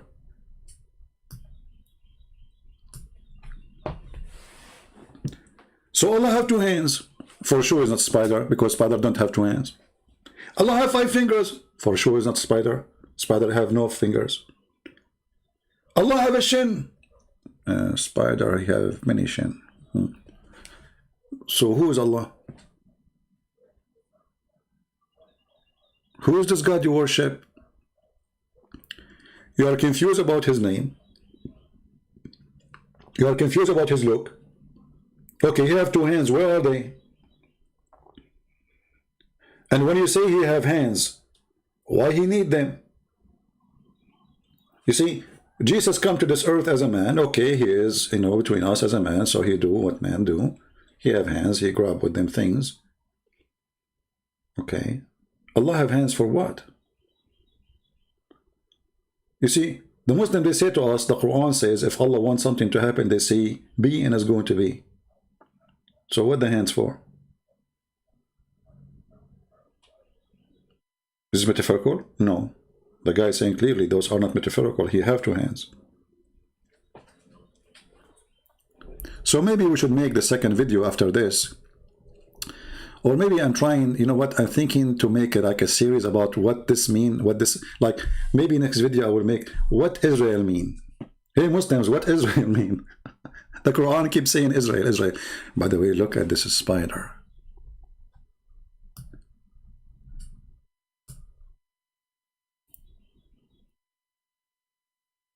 I'm confused. Which one is this eyes? Yeah, 4 eyes, this guy. Like, what the heck? What happened to you, Gali? Huh? Let us ask Joe Biden what happened to the spider. Hey, Joe Biden, president, what happened to the spider? You know the thing? Oh, okay. I mean, look how short the answer and how sharp. That is Muhammad. You know the thing. Allah knows best. So Allah have hands, Allah have legs, Allah have a shin, and Allah will show His shin. Why? Like, what is the occasion exactly? Striptease days? The day of stripping? Why Allah want to show His shin? And look how excited He is to describe for you how Allah look like. In Surah Al-Qalam, that on the day of judgment, Allah Azza wa Jal would uplift and show His leg. وَيُكْشَفُ عَنْ سَاقٍ وَيُدْعَوْنَ إِلَى السُّجُودِ. And they are called to prostrate, and everyone prostrates except the hypocrites. All the believers would prostrate, and the hypocrites... Only the hypocrite, brother. Only the hypocrite. They will not prostrate. Do you prostrate to Allah? No, I don't. You are a hypocrite. will try to prostrate, and their back goes one... My back feel one piece, to be honest with you. Okay. Peace, and they will be thrown into hell.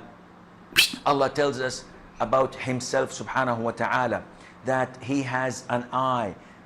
The Prophet tells us that the Prophet... He have an eye? One eye? Or how many eyes?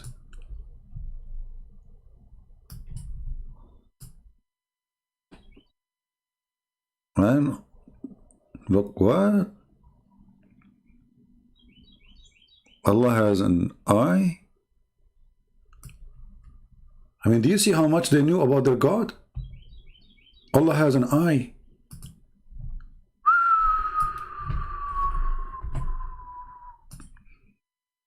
Do Allah close His eye? Do Allah sleep?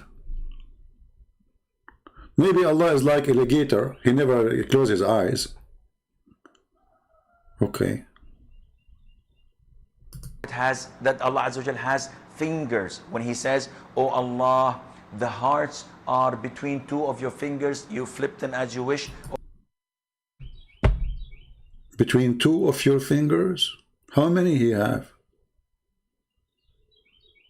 So this is what you know about your God. He have fingers.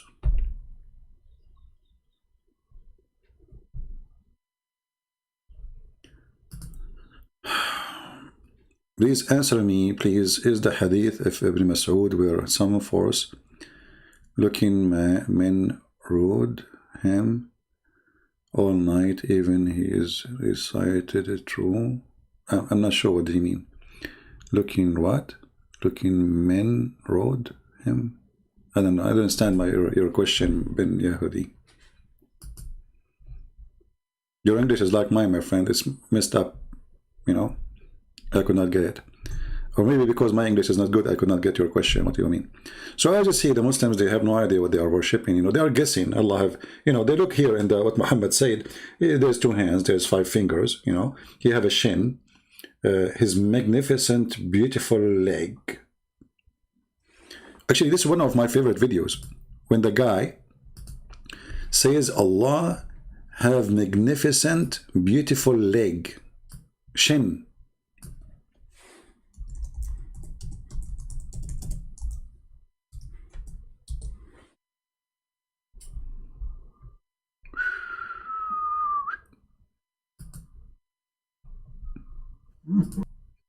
Let us see.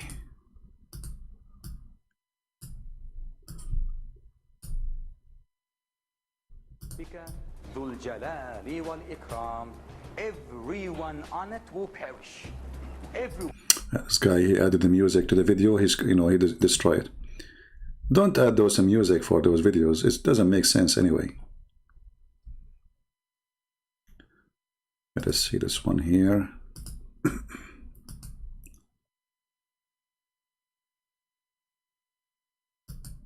Abu Hurairah radiallahu anhu, the Prophet's companion, said that Prophet Muhammad once said, the meaning of the saying, the Prophet, Allah's hand is ever full.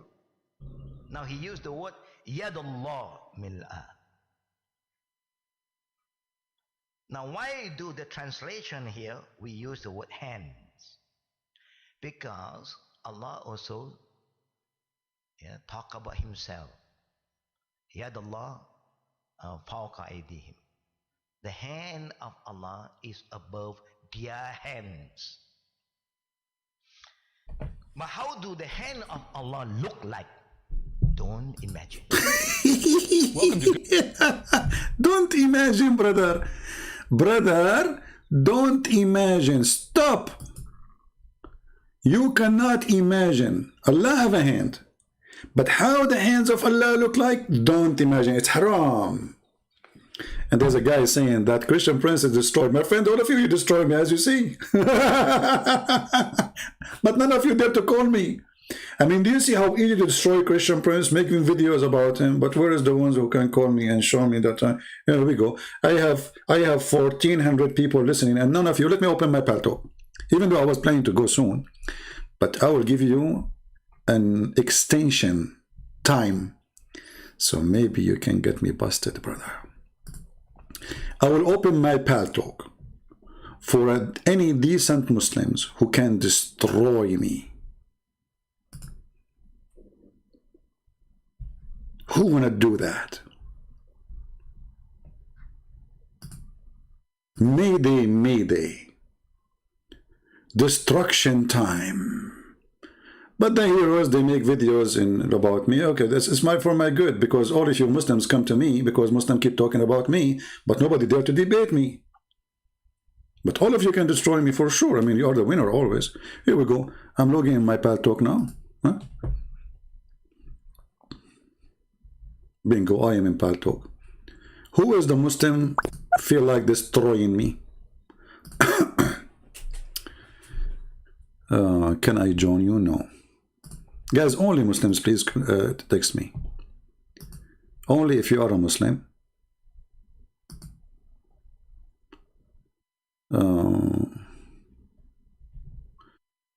Bluebird, my friend is a Muslim, he wanna call me. Let him call me, you know, let him text me. Text me first, because you cannot call me right away.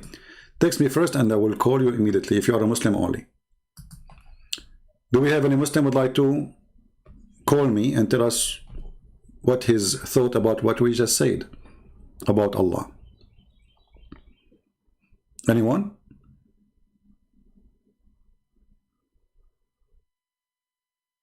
Who is a Muslim? He would have a golden chance, opportunity to destroy me in front of 1,400 people watching.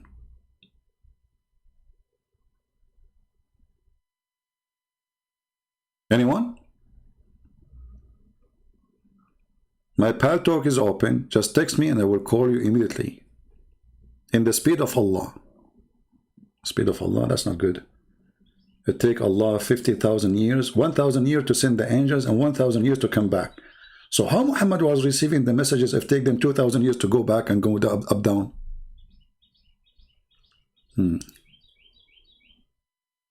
Any Muslim?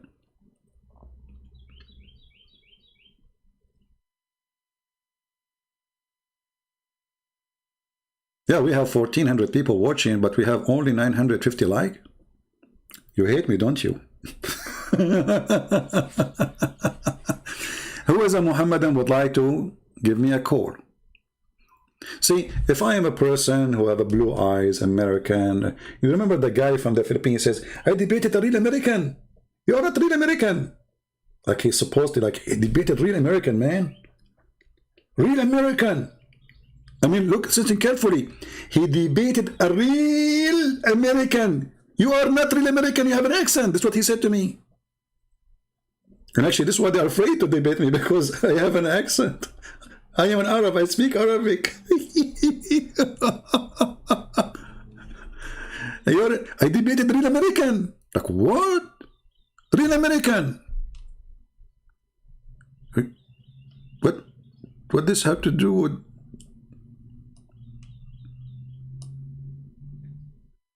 What?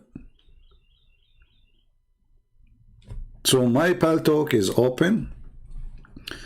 Let me see, I have one text. No, this is not the text. Any Muslim? Just text me. Just say I'm a Muslim, I will call you.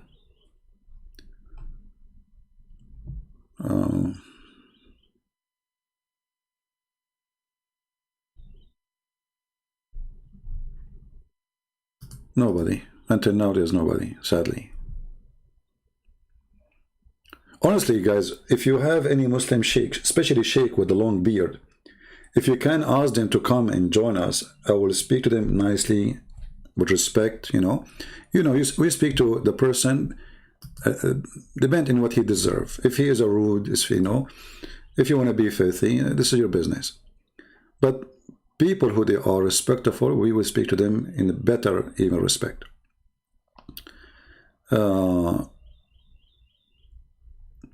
am a Christian, but I want to tell you that that God is not a sexual being, so he does not have specific gender. But I do agree that when he come to the earth, he come the form of the sun. Genius. Okay, thank you. We did not say that God have a gender. This is not what we said. When we believe that Jesus is the Son of God, we don't believe that God the Father have sex. So don't be silly. Do we have any Muslim?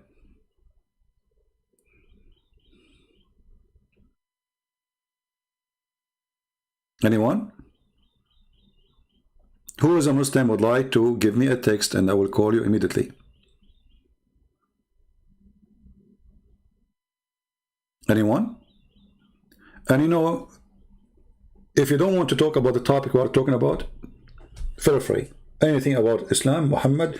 Who want to call us to tell us how Muhammad is a prophet of God?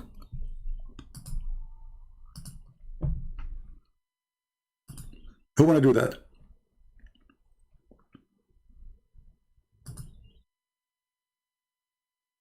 Who is a true believer? He believes Muhammad is a prophet.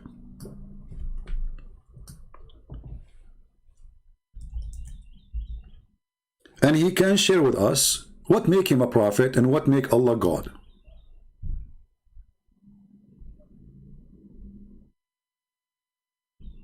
Anyone? Choose whatever you want topic about your religion, I will be happy. Who is this Allah? Do you Muslims know? You know, all what you say to us, He's the creator. Well, all religion, they say there's the God they worship, He's the creator. Do you have a proof that Allah is really the creator, the real creator? Because there's many that claim that creation belong to them, you know. Do you Muslims have any proof of such a thing? Because talk is cheap. Proving it is something wrong, different, you know. Anyone?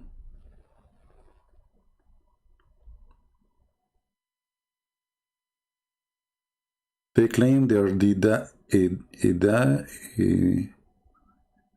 don't understand. Ibadat.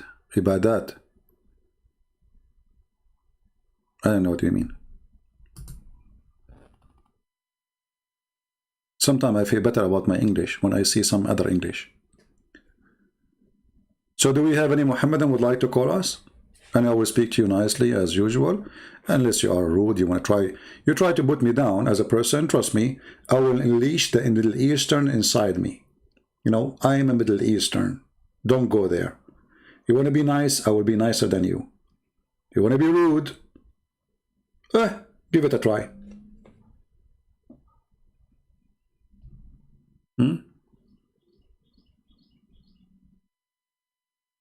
Any Muslims? Who is a person who have a beard, big beard? I like big beard, you know, big beard, very nice, you know. I have a big beard too. You know, we can put it next to each other, see like which beard is longer. And the longer one, we can use it as a towel. Because your beard doesn't make any difference anyway. I mean, you grow up, all of them, they grow a beard. Zakir Naik is trying to grow a beard, by the way, but sometimes it's not growing. He used fertilizer, it's still not working.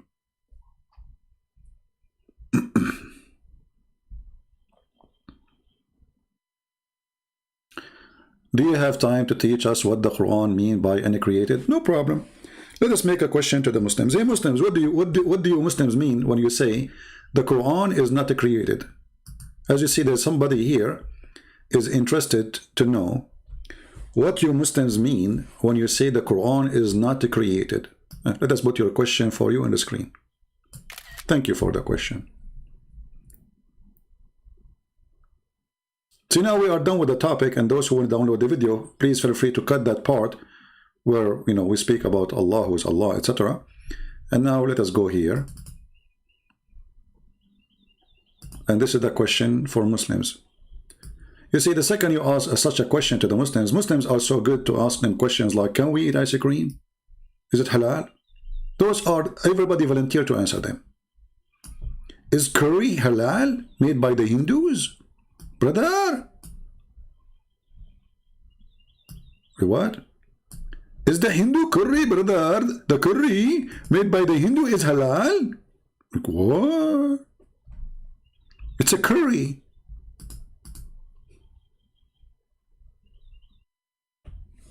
Brother, is it okay to sit in the toilet seat and the toilet seat is facing the Kaaba? No, brother, haram. So all those three questions, they are so good in answer them. The second you ask serious a question, they are not there. So now the question is, this is a very serious question. What the Muslims mean when they say the Quran is uncreated?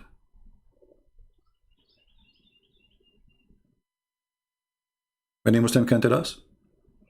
Because by saying that the Quran is uncreated, now we have Allah, according to Muslims, is not created, right? What make Allah divine according to Muslims? Because He is not created. That's wonderful. Quran is not created, not even by Allah. So it's created by who? Never been created. So we have to divine.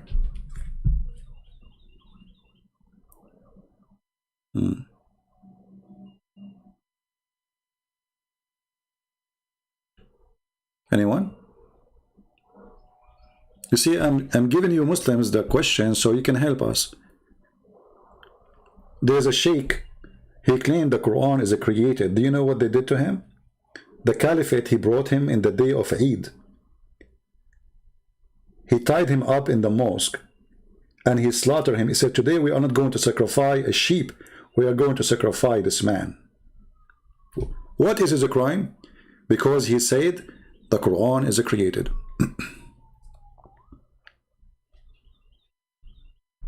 So if the Quran is not created,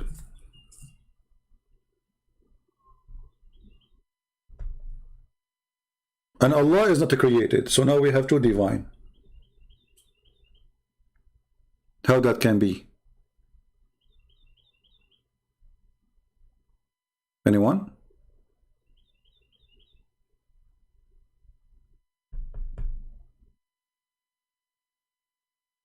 Do we have any Indonesian Ustad? There was, you know, I missed this guy. Too bad he died. You know, the guy who promised me 5 BMW. I wish he did not die, because I wanted to save his soul. This poor man, he will go to hell following Muhammad. He promised me 5 BMW. CP. What's his name? What's his name? I forgot his name. What's his name? Ustaz what? Insane? Insane. Yeah, Ustaz Insane.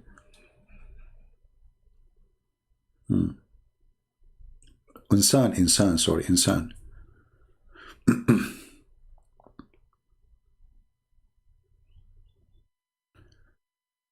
I'm getting pal talk. We can set up a talk, no problem. Are you a Muslim, Mr.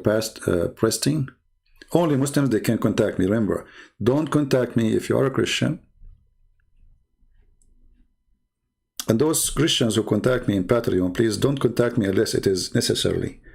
Remember, I have tons of people, they keep, you know, I mean, you can, I really would love to give you all the time I can, but for me, I prefer to answer questions asked in public, so everybody get the benefit of the answer, not one individual. And I'm not good in writing emails. It takes too much time. While answering you here, as you see, I'm giving you all the time. I mean, how many hours you want? Have you ever heard of somebody stay with you for 5 hours non-stop until his voice is gone? I used to stay even 12 hours.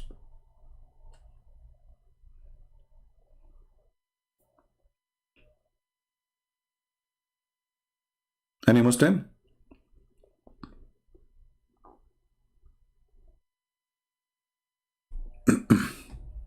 Okay, until now we don't have any Muslims, sadly, and too bad. We wanted you to give your voice to those audience, so people, they can hear the other side of the story. You know, it's not good to hear one side of the story, right?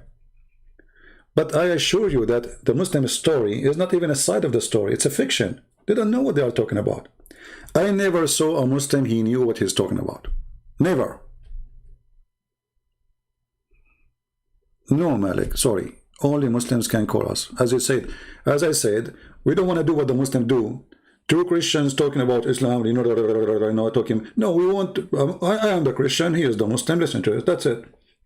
Two Christians does not make any better. You know.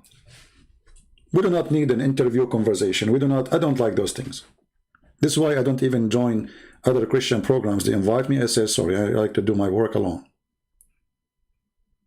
I want a Muslim to call me. A Muslim who can prove me wrong. You can try.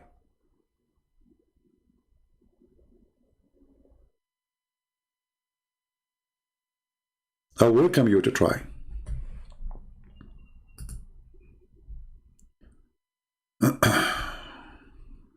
Okay. Look like we have a Muslim. My friend, I tried to call you. It says you are not online. I don't know why. The one you call yourself Kelly.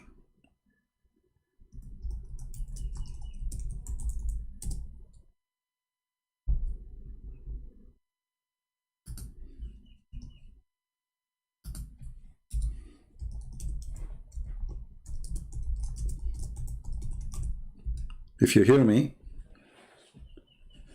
Okay. So look like we have a Muslim. Let us see.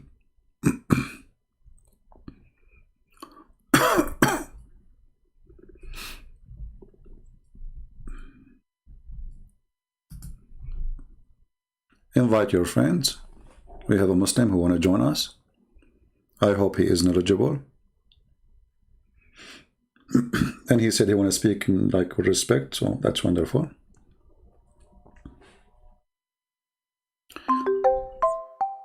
Why I don't debate Zakir Naik? Who said I don't? Let him give me his. I will call him.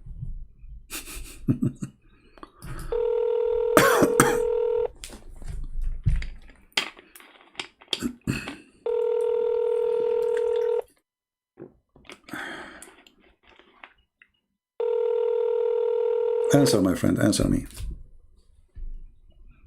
Hello? Hello, man. How are you? I'm fine. Who is talking to us? Just 1 second. Bear with me. I'm trying to set up my my things around here. All right.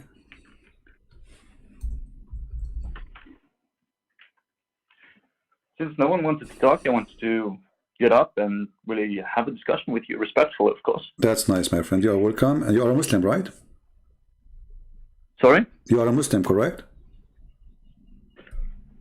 Basically, yeah, I'm pendling, and I really want to talk about you about a lot of things. No, I want a clear answer. Are you a Muslim or not? At this point, I'm pendling, but I really need some answers. You know, I really need to talk out my mind and see where we can agree and where we can disagree. So you are a Muslim? If that's all right for you, but if that's not all right, I can just get off. No, for me, I want to know. I'm talking to who? So you are a Muslim, yes or no? Pendling. That means basically doubt is creeping up. Oh, you have a doubt about Islam. Okay, you're welcome. Go ahead. What do you want to say to me? Hold on, let me get up my shit, because this is really interesting for me, because my background is Muslim family and all that, and I really had hard time throughout my childhood trying to describe the things with logic and with truth, with what you can call it, transparency. But there's a lack of all of those things in the religion. So I mean, I'm really trying to find out why it is as it is, you know. All right. Well, I will be happy to help you, my friend. Go ahead. What do you want to say to me?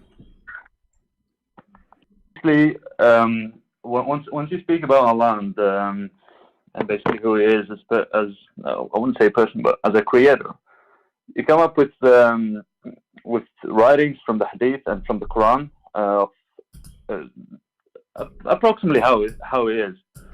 So what I really want to know is, when you discuss this topic with Muslims, hard believers, and they would be saying like, you have no right to think about him, you have no right to imagine him, because even that is haram. It's not allowed. And so I'm stuck between this barrier, not really having to imagine someone I put my whole life into, believe in, and think that could save me, based on the beliefs on there's being hell and heaven. And so at the same point, not being able to reconcile with my own thoughts, to see or imagine, even imagine, think about this great God that I am supposed to be following. Okay. Well, first of all, who is? Yeah. Go ahead. Yeah, who is this God then? You see, if you go in the Quran, chapter 23, verse number 14, this is a verse supposed to present how Allah He created us as a human. So He said He fashioned the drop of a clot, and then He fashioned it into a dead blood. Here you see right away that this God who claimed to be God, the creator, He don't even know how the baby is created, because, you know, stating that we are sperm who become a dead blood, and then that dead blood became a baby, is stupid. Secondly, in the verse there, depending on the translation, you will see it says, فَتَبَارَكَ اللَّهُ أَحْسَنُ الْخَالِقِينَ. Allah is the best of the creators. So every translation is different. Some, they give correct translation, they say the best of the creators. Some, they say the best to create. But even if they say the best of to create, because if He is the best to create, that means there's other creators, but His creation is best, right? And if Allah is the only creator, and this is the only idea of worshipping Allah, that because He is the creator, so how Allah can be the best of the creators? So Muhammad at that time, he was arguing with those people who believe in other gods, and obviously Muhammad, he believed in them too, but he is saying my God is better than your God, so let us worship high God, not the lower one, because he is the best of the creators. So Muhammad, through stages in his life, he was trying to create a religion. He don't have one really. He is following what the pagan Arab they do before him. Their God name is Allah. That's what the Quran says. The Arab, they are called mushrikeen because they associate with this Allah other gods. And by Muhammad saying that Allah is the best of the creators, he accepts that they are gods and he is God. But Allah is the best of the gods who create. So obviously Islam is a pagan cult. It's a collection of religion and somebody trying to establish a religion. He don't have one. That's why Muhammad, Muhammad is confused about what to take and what not to take. So in the beginning, he stopped going and praying toward the Kaaba. I think you know that, correct? Do you agree? Yeah. Okay. So if the Kaaba is the house of Allah, yeah, I can. Why Muhammad stopped praying to it? Because in the beginning, he was trying to be, with the Christian is a Christian, he's like Obama. With the Christian is a Christian, with the Muslim is a Muslim, with the Jews is a Jew, with the atheist is an atheist. So Muhammad in the beginning, he abandoned the Arab religion. He copied from it just the name of the God. He don't want to kiss the black stone no more. He don't want to go around the Kaaba no more. He don't want to do Hajj no more. And then suddenly, when he gave up with the Christians and the Jews, that they will not believe in him anyway, he decided to switch his religion and go back to follow the God of the Kaaba and to make the Kaaba a station of worship. And actually even the hadith report that the one who made him change the direction of the Kaaba is not Allah, it is Umar ibn al-Khattab. This is why the hadith says that my Lord agreed with me, my Lord agreed with me in 3 things. Some they say 10 things, some they say 5. So one of them is the hijab, one of them is the Kaaba, one of them is divorcing Muhammad's wives. And the hadith says that Allah, he sent the verses as I mentioned, as I said. So the verses revealed by Allah is as I said. So what kind of God he take from a man? He is not a prophet. He take from him verses and he make it Quran. Why Allah he take the opinion of a man to change the direction? Even the Quran says, like if you ask the Muslims, is the Kaaba is a choice of Allah? They say, yeah, this is the house of Allah. Okay, but look, the Quran says Allah will give you a direction which you like, you accept. So it was not a choice of Allah, it was a choice of Muhammad. Chapter 2 verse 144, it says that we see that you are turning your face around. Muhammad did not know which direction he should pray for, so he prayed to Jerusalem because he was living with the Jews. Then Muhammad, he is, so Muhammad now in the stage, he's trying to make an excuse how I can change the direction of the prayer, go back to the Kaaba. So he gave them this verse. So we see that the turning of the face of you, Muhammad, for guidance to the heaven. Now we shall turn thee to the Qibla direction, that shall please thee. So Umar, he said to Muhammad, let us change to the direction of the Kaaba. Muhammad, he liked the idea. Muhammad, he made a verse, says, Allah told me to change the direction, and now we pray to the direction of the Kaaba. As you see.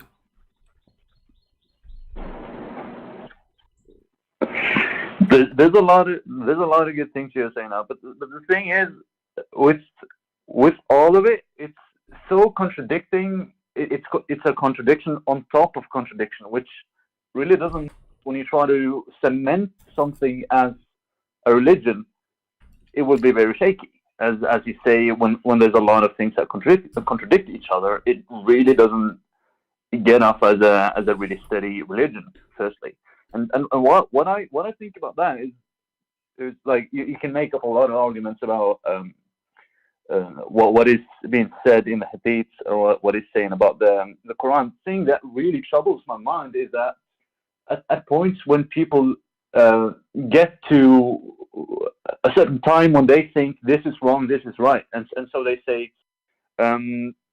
well, we condemn this because this is not a part of who we are today, and so I really be thinking about that and think about okay, so you say you condemn this, but the Quran is made for us humans to set a rule for how we can live our lives, so we can actually come to a better place after life, and so we'll be thinking about that, and the first thing that pops up to my mind is, of course, the contradictions. And so the second thing is, this book has been written for someone to live their life back then. And how do we know that, that based on what you said previously, that he rather don't want it to be written because he talks too much, and when he talks too much, it becomes a huge contradiction.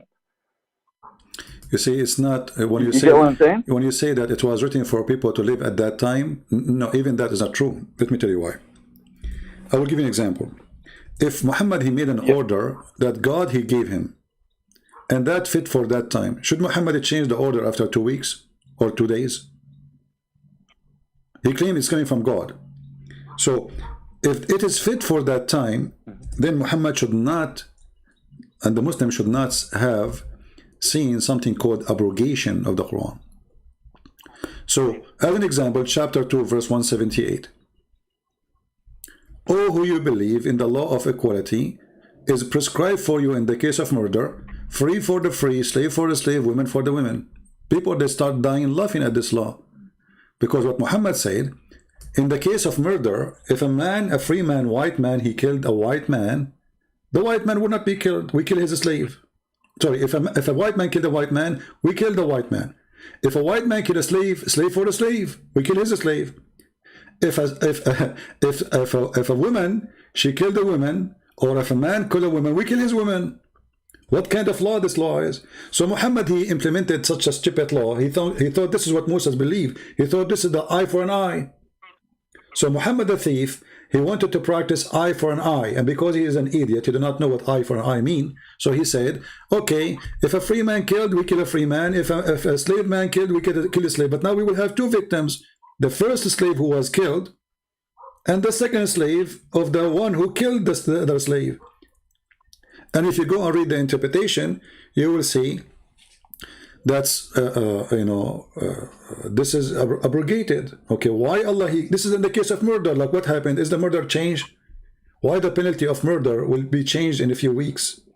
It's a murder. So when Muhammad, he gave this verse claiming that Allah told him, and he saw the reaction of the people about such a stupid verse, he decided to change it and abrogate it.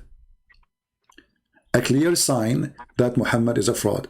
If you go in the Quran, in different verse, it says Muhammad, he cannot recite the Quran twice correctly. So Muhammad, he come with a verse saying, if we give you a verse,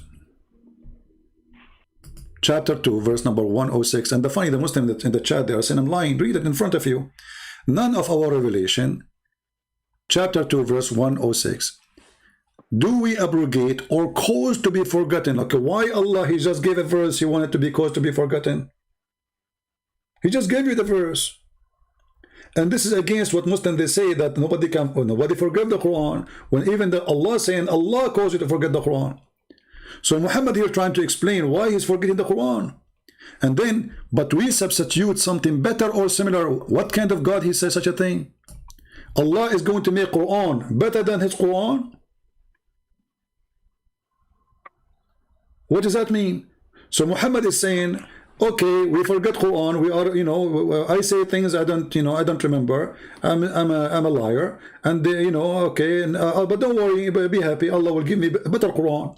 Or in the Western area, we will get similar. So why Allah will give you a similar Quran, but He will make you forget the Quran, which is similar?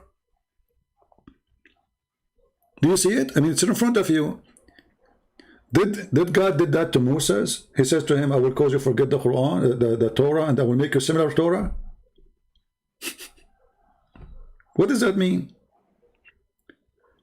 How this can be from God? Obviously it's not. And if you go and read the interpretation of this verse, this is chapter 2, verse 106, you will see the Arab, they were making fun of Muhammad, saying, this is Muhammad. He gave his followers, and he enjoyed them an order in the morning. He changed it second morning.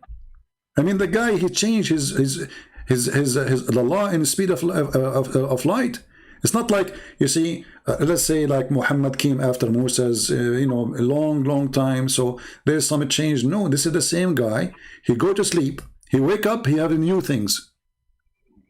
He have a new order. Look at this. Here it says, when the disbelievers began to deride the matter of abrogation, saying that one day Muhammad enjoy his companions to one thing, and then the next day he forbid it. Are you with me, my friend? So if this is from God, yeah, I can hear you. Okay, so let us assume that this is from God. Okay, no problem. So God now, he gave him a law. Okay, wonderful. The guy, in the morning he gave him a law. He go to sleep, he woke up second day, he says, I forbid it. How that can be true? And look, this is not a Christian saying, this is the Muslim interpretation for the verse. This is their highest scholars. Because I know they will say to you, he's lying. I'm reading for you what is in your Islamic books. And those are your top scholars. So he gave them a law in the morning. He go to sleep. He wake up, he forbid it. What? Allah make a mistake? Do you know what I think about scholars, the Muslim scholars? Oh, my bad. You go. Who care about the scholars, my friend? All of them, they are donkeys for me. I call them scholars. Those are scholars for Muslims, not for me. Yeah. But what I'm trying to tell here is basically, the way Muslim scholars are looking at text is so, in that sense, they kind of cherry pick something that they think could fit to what makes sense, and so that I'm in the point. My friend, in Islam, there's nothing is called makes sense. Even the Muslim, they don't say, like, you can go watch Muslim videos, they say the Quran is irrational, it doesn't make sense. So he says you cannot make it make sense. This is how Allah he wanted. That's it. Even the Quran says that there's a huge part of the Quran nobody knows what Allah meant save Allah. So what sense? And what makes sense in this?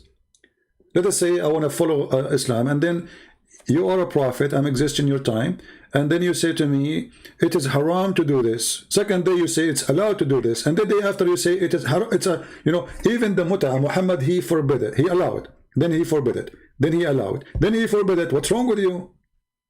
So the Arab they notice that this is coming from God. Like, why God want to give you even a Quran and he will make you forget the Quran? And what is the purpose? To give you similar Quran.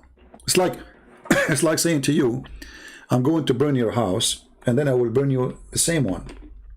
I will build you with the same one. So why you burn it? Your house is like 4 bedrooms and 2 bathrooms. Yeah. I say I'm going to destroy your house, and I will make a house for you, 4 bedrooms, 2 bathrooms. So why you did that? What's the point? So here Muhammad, he is an idiot. He is suffering or struggling to make himself look like a prophet. So he's trying to fix his mistakes by changing what he gave them yesterday. He's trying to fix it. There's no way that Allah, if he's God, he would do that. So my friend, I invite you to leave Islam right now. What do you think? What I've been thinking about this is that the contradictions about the Islam and basically as I've picked up since I've my exams, I've been doing a lot of because I'm still not finished with my this is my last semester, so I'm finishing up, and I've been I had some presentations about fairy tale and this one guy. This one researcher that I don't remember his name right now, he managed to get out all the rules for how you can make a fairy tale. And this is what's interesting about that. It's that how you can tell it in such a way that you can leave it as it was a time, that you can't question the time before, and also make up the rules that it's similar to fantasy, and at the same time hold someone around the neck long enough so they don't leave. And so that you never hear about a Muslim becomes ex-Muslim. You hear only a Muslim goes missing. That's the hard thing about leaving it, because you're so stuck in it. No. This is not and true. the sad truth is, no, my friend. you're born in it. It's imagine if I was born a Jew. Would I become a Muslim? You are wrong. I would say a Jew. Yeah, let me tell you, you are wrong. If you go in history, you will see the day Muhammad he died, there's tens of thousands of Muslims left Islam immediately. This is why it's called the War of Apostate. So Muhammad was not able to put them and force them to be a Muslim unless the sword is there. And this is the same today. So when you say it's hard to see somebody leaving Islam, no, there is a lot of people leaving Islam because Islam is gang. People don't go in the street and make videos says, I left Islam, because they knew the consequence. So you are mistaken in this point. And people are leaving, and there's a lot of people questioning, and they are out of Islam already. But how you can know? I mean, if you they ask Ahmadinejad, he says in Iran we have 0 gays. No, that's possible. They have zero. Listen. They have 0 gay in Iran. They have 0 atheist in Islam. I mean, in Iran. They have 0 gay in Saudi Arabia. They have 0 atheist in Saudi Arabia. Exactly. They have 0 Hindu in Saudi Arabia. They have 0 Christian in Saudi Arabia. Why? Because nobody have a freedom. So it's not because they are soak of it, but because there's no freedom to know who is a believer or not. Everybody is forced to say he's a believer. Even the Quran says that those who convert to Islam, they are liars. When the Arab they says we believe, Muhammad said to them, don't say we believe, say we are Muslims, aslamna. Okay, so you are not soaked into it. It's a choice you make. And today we are in the world of the internet, and you can do a lot of things. You can change things. I understand if you live in a Muslim country, it is not easy. You have to hide it, otherwise they will do something to you. But I believe things is changing so fast. All right. In chapter 49. Yeah, but the only thing. Yeah. My bad. Chapter 49, verse number 14. When the Arab they say we surrender to Islam, Muhammad said to them, Allah said to them, don't say we are believers. Say we surrender to Allah. We are Muslims. So don't say we believers. Say we are Muslims. Imagine.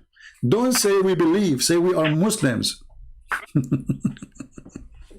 I mean, even their book saying that they don't believe, but they are Muslims. Allah telling them to call themselves Muslims, but not to call themselves believers. And here you see that this religion of hypocrisy, what Muhammad want is people to surrender by the sword, not who don't care about you believe or not. Surrender, join my army, attack with me, I will give you bounty. Kill with me, not kill for me, not killing me. That's what he want. So he was establishing a gang, and the gang have a title. It's called Allah and the Prophet. Whoever fight under that gang, he got a booty, he got money, he got shares. That is Islam, and this is why Islam grow, because those who don't have a job, those who have suffering, let us attack other nations. The Roman are rich. That's why Muhammad said to them, attack the Roman and get the blondie girls. He was tempting them by the women and by the money. So my friend, again, I don't want to repeat my question, because either you are convinced or you are not. Why you don't say I'm out of Islam?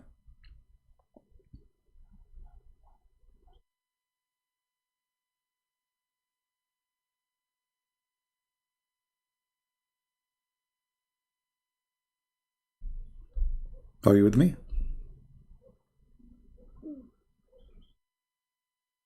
Hello? Hello? Okay, well, maybe we lost him. Maybe he don't want to say, I don't know. Maybe he's scared to say I'm out of Islam. This is your business. I don't want to force you to say it in public.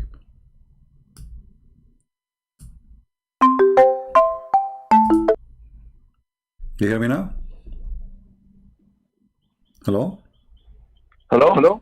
Yes. Okay. I lost you for some reason. So, Yeah, so the my last- friend, why sorry, why my you bad, don't the say I am out of Islam? I mean, after all of this, do you still really want to say I'm a Muslim?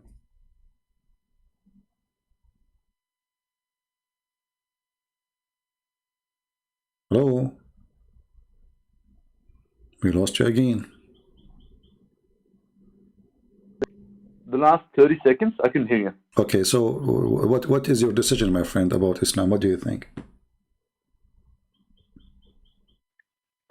To be honest, deep down, I want to be free, and so I am. I am physically free, but it is a huge, huge psychological trap which you are born in, and so I want to be free, and the only way I can be free is truly by exposing myself to something. It's in that point I would disagree on heavily, and I will look into it and something I agree with, so it conflicts each other, and so I can progress. It's just how it is. Like humans have, psychologically speaking, humans have high incentive to not be willing to lose something instead of gaining something, because psychologically speaking, if you lose something, it's game over. It's death. And No, so I don't know how you think, but I don't think I'm losing anything, because simply it's a belief, and if this belief, I'm not talking about. Yeah, if the belief is stupid, I'm not losing a I'm stupid. talking about my freedom. I know. No, you are not. My freedom. You are not losing your freedom if you leave Islam. You are gaining your freedom, because Islam makes you, even to go to the bathroom, there's rules. Even to the way you eat, there's rules. Exactly. So when you leave Islam, you are gaining freedom. Exactly. You are not losing freedom. Islam control you. Islam is a controlling cult, and Muhammad, he created tons of controlling rules. So you will not be busy thinking. It's what I'd say too. It's what I'd say too. Yeah. So again, I'm going to ask you, why you don't say I'm out of Islam? I'm not going to repeat this question again.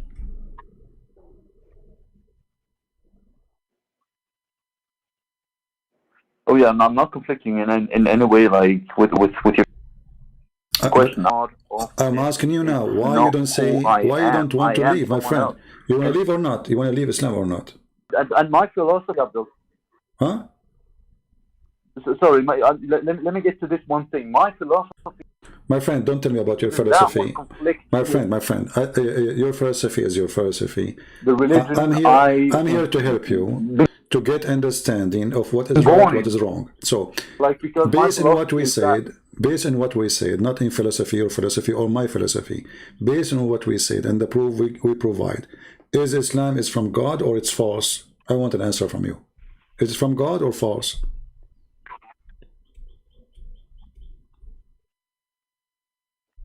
From what you've been providing, I wouldn't really necessarily go out and say, "Hey, God is real." This is not the question. Is Islam from your point? I wouldn't say God is real. And again, here's the thing. Okay, my friend, you are wasting my time. Sorry. No. You see, I don't want to hear talk about philosophy. You don't want to say, no problem. Just keep it, in your pocket. Say what you want to say. Because obviously, you are scared to say, well, this is garbage. You agree with me, but you don't want to say it. We got the answer already. Do we have any Muslim would like to call us? Do we have any Muhammadan would like to call us?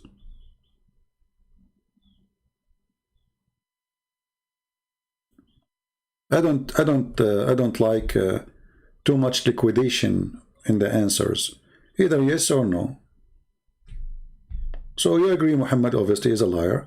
You agree the Quran is full of contradiction. You agree it doesn't make sense. But still you don't want to say, I'm out of Islam. Already you did.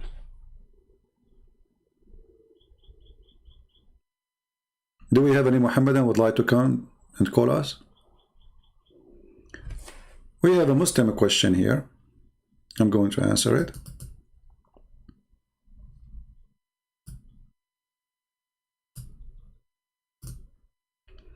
I am a Muslim too, and I heard strange things about Ya'juj wa Ma'juj. That there are billions of people living, I think he wants to say, living between a wall or mountains? Can you explain? My friend, your prophet, he said, as long as you are a Muslim, so I have to say you're a prophet, he says that each one of Gog and Magog, before he died, he make 1,000 equal to us. So from every human, there's 1,000 of Gog and Magog. So if we are 7 billions, then there is 7 trillions from Gog and Magog. And Gog and Magog are not even human. They look weird, to the point a person, he sleep inside his ear. It's like a tent, you know. So you are questioning, okay, where are they, right? They are behind the mountain. But all of us, we knew that satellite, they scan all the earth. And what mountains is that where Gog and Magog is hiding behind?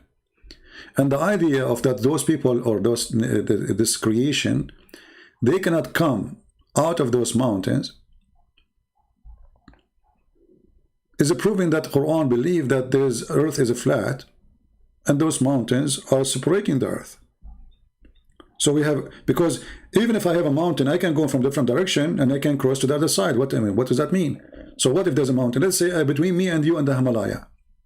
Is that the only way for me to go to India is to go through the Himalaya? You know what I mean? So Muhammad, he made it so clear. In the same time, again, he copied a fiction story. He made a story about it. Even in his time, he says that Allah, he said, look at this false prophecy. This is Sahih Bukhari. Muhammad, he wake up and he says, are we to the Arab? Okay, what happened to the Arab? What happened? He says, today a hole has been opened in the dam of Gog and Magog like this. He's scared, he's terrified. Arab, get ready, they are coming to you. And the prophet, he made a circle with his index. So a circle like this, is it scaring the hell of you?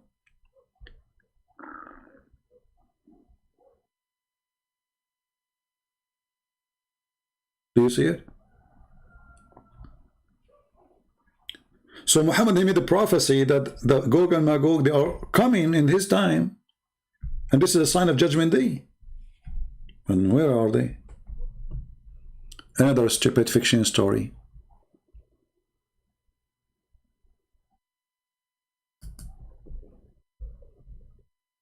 Do we have any Muslim want to say anything about this story? Anyone? All those stories are very funny and very stupid. And those people, they will fight with their arrows.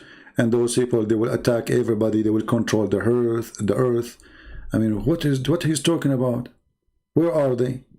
Look how many hadith. All of this. Just you search Gog and Magog in the website of the Muslims, you will find endless number of stories about Gog and Magog.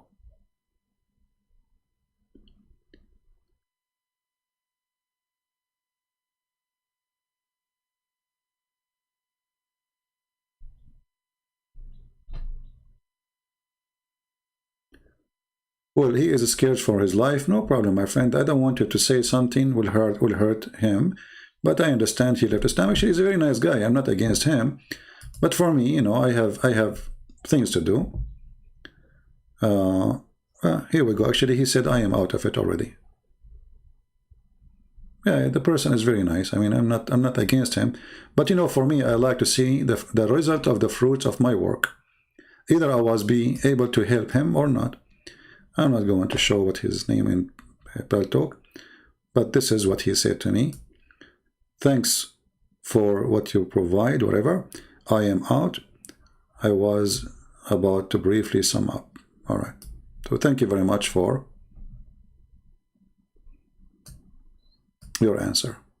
You want to call me again to say loud, clear, I am out of Islam so people hear you? Feel free. This is what I wanted to hear from you, you know. So he's out of Islam. I'm happy for him. Yeah. Here you will see, look, Muhammad, he said here, in this hadith. He's talking about Gog and Magog.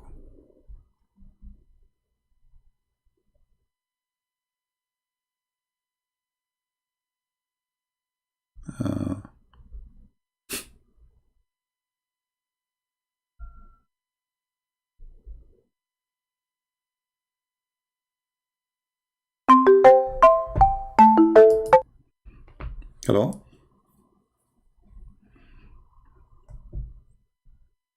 Hello?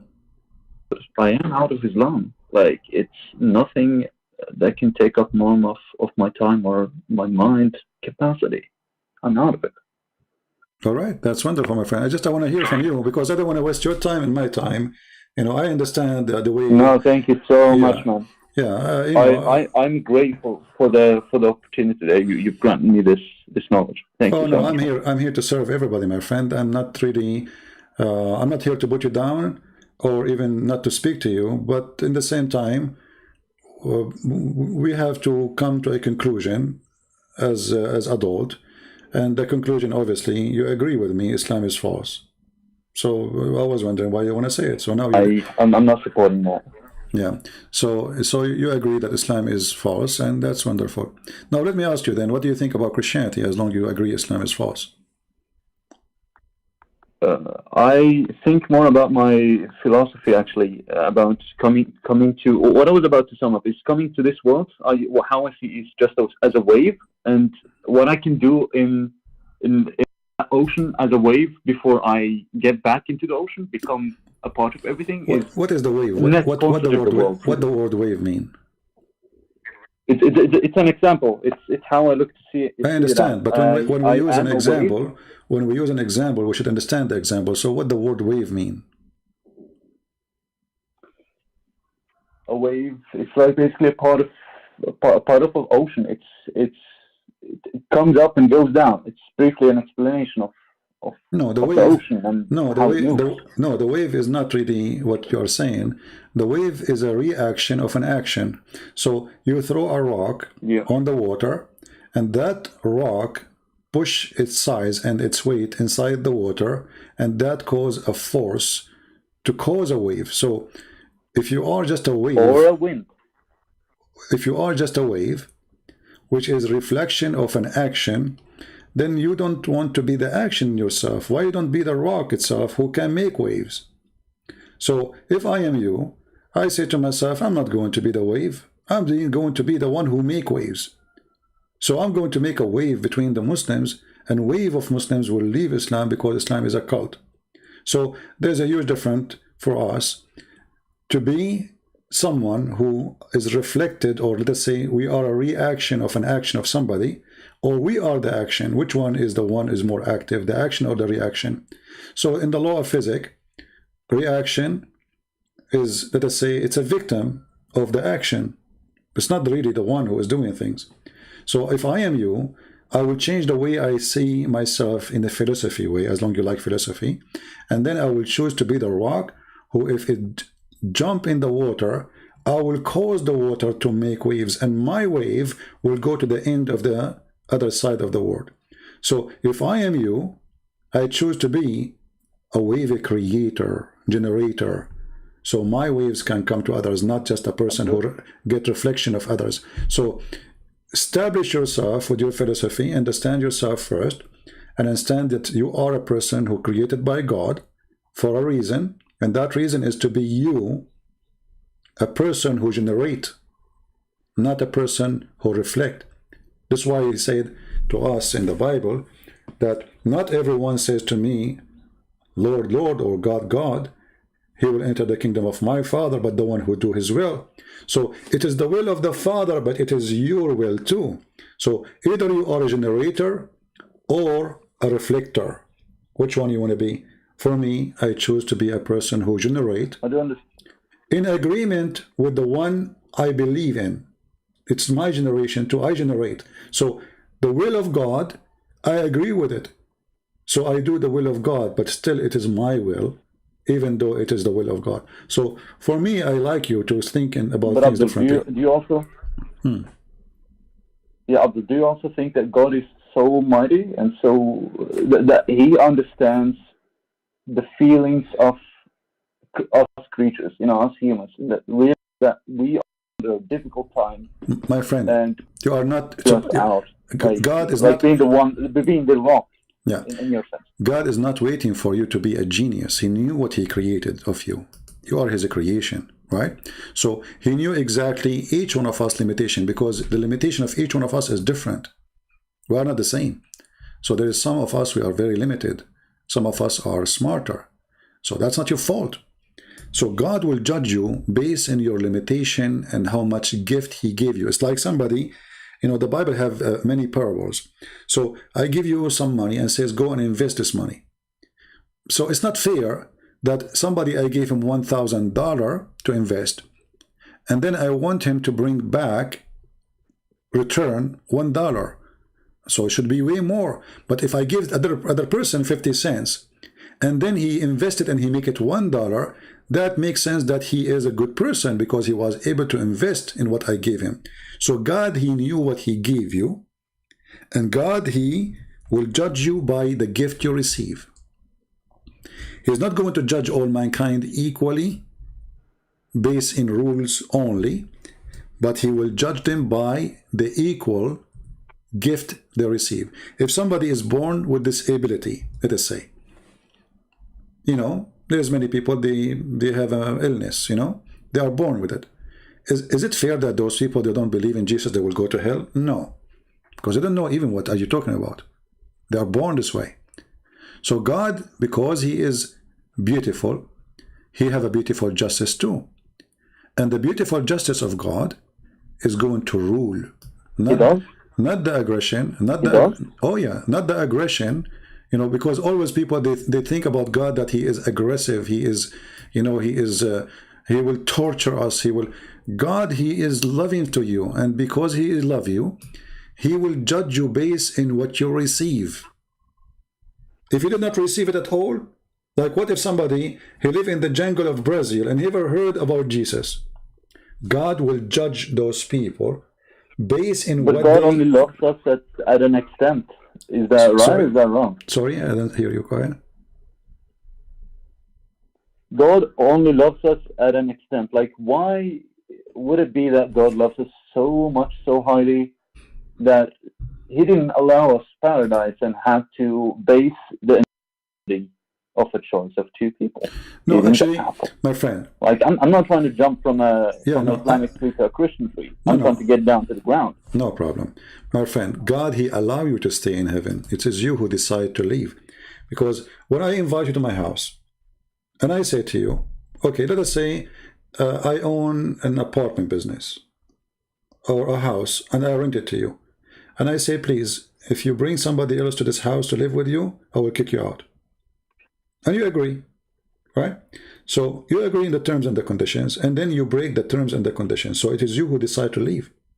It's mistakenly to think that God, he kicked you out. It's you who kicked yourself out. Because if you did not break the terms and conditions of this heaven which he gave you as a gift, he loves you to the point he gave you a garden, not hell. And then you decide to do your own rules as if you own the garden. You are just a guest. And then you, by breaking the rules of the garden, you decide to leave. So how we can blame God for such a thing? Well, the thing I think about is like grandparents that once had rented an apartment, and this landlord, the God, kicked them out, and so I was born in the streets, and so that really doesn't reconcile with me really good. My friend, what did I for us as a Christians, I was born here. This is my normal. No problem. You see, you can make even your earth a paradise if you want. The Bible says, live, be holy like your Father. So the place is not the problem. It is us who is the problem. You see, Adam was in heaven. It's not the place was the problem. It was him, the problem. So if we want to make the problem is the location, we are just trying to divert our responsibility for what we do. It's like when Zakir Naik says, well, if women, she wear nice short skirt, well, men, they will rape her. What do you expect? So he's making it responsibility of the women who she's the victim, not the man to control himself. So either we say we don't want to be responsible for being a human, and we want to live like animals, and then we will not be responsible for anything. You know, a cat, she do what cat do. A dog, he do what dogs do. Correct? So a human should do what a human do. Then a human, he chose to be a filthy, he chose to be perverted, he chose to be a criminal, he chose to be a thief, he chose to be a killer, but yet the human have many help. Many who came to help him says, hey, don't do this, this is wrong. Even inside your God, he created you with some dignity to feel that this is evil, yet still you do the evil. So if we want to blame God for my evil, that is not fair. For it's not God who told you to be evil, it is you. But always you justify it saying, oh God, he created me. Oh God, he made me. So I'm being what he told me to be. No, you are not. It's just a way to take away your responsibility. So based on based on that statement, would you say I'm closer to God than you are? You being in, I don't know what is my friend. I do not know who is inside you. I don't know how close you are to God. I don't know. This is between you and God. You see, in Christianity, we believe that God is a relationship with the person, not religion. So for me, I believe that I am close to God when I do his will. I am not when I'm not. Very simple. So the will of God is to believe in the Messiah who came to save me. If I reject his saving offer to me, I'm rejecting God anyway, and then I believe I'm far away from God. So for you to be closer to God than me, first of all, you need to be a person who believes in such a God, and you believe that you are going to be in a personal relationship with him. And that's why I'm saying to you, what do you think about Christ? So if you want to be close to God, you have to be close to God, to God himself, and that is a Christ for me. Maybe you don't believe in Christ, maybe you will not believe, this is your business. But in my opinion, I believe to be close to God is to serve him by serving the people. Jesus, he washed the feet of his disciples. When the disciples, they said to him, Master, Lord, what are you doing? Now, we are the one who should wash your feet. He said, if you don't do it, you don't belong to me. I don't know you. So in Christianity, you want to be in heaven? You can be in heaven even if you are on earth. By being a servant, for that make you a master. As long as you like philosophy, how deep we can go more than this. To be a master, you have to be a servant. Why? Because Jesus, he wants you to earn your rank as a master by love, not by authority. You know what I mean? And there's a lot. My thing is there's a lot of ways to earn a closer relationship with spirituality or the divine, as in whatever shape or form you want to conclude that is. I think that the way I can get closer to divine, or actually being a part of everything, is not to disturb everything, be a part of everything. It's like it damages me so much to think that there is a virus, corona, and it adapts, it mutates to actually live longer in the host.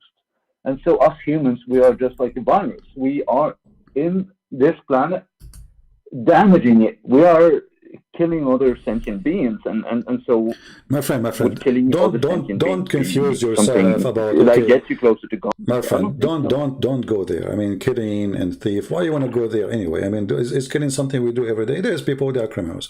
So let us make it simple. I just say to you that Jesus wants you. But let me ask you a question before you continue.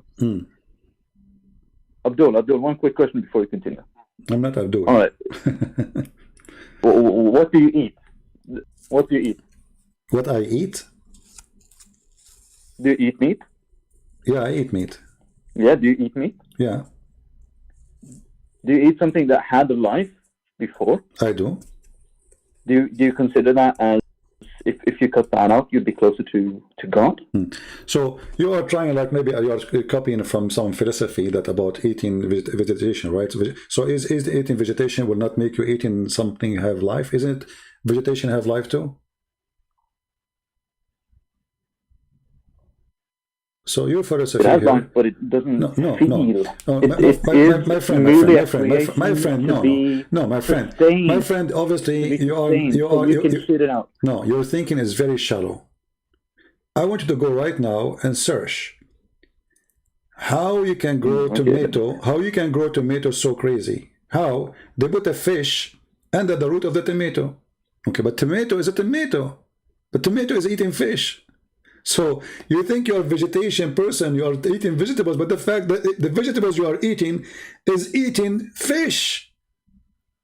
And you think you are a vegetarian and now you are not harming anyone. That is a joke, my friend.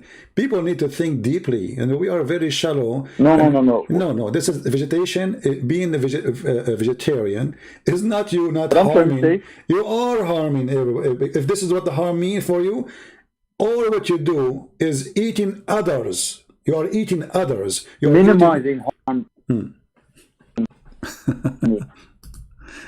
Anyway, my friend, we don't want to go like in a circle talk. I mean, there's no point of this, my friend. There's no point. But the idea of not to eat animals because that harm and suffering to no. Sorry, I have to let you go. I don't want to go there. I mean, this is really far away from my topic. But I understand how people, they like super spirituality and this crazy stuff. I eat plant because I don't want to eat harm animals. That is fake. You're faking things. For everything, eat everything. Remember carefully, this we saying that you everything, eat everything.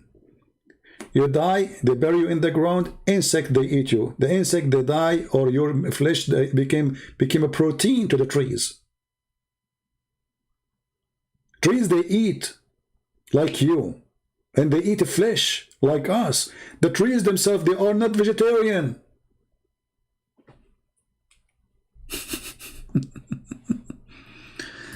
People, do you understand what I'm saying? Grass and trees, and they are not vegetarian. They eat meat.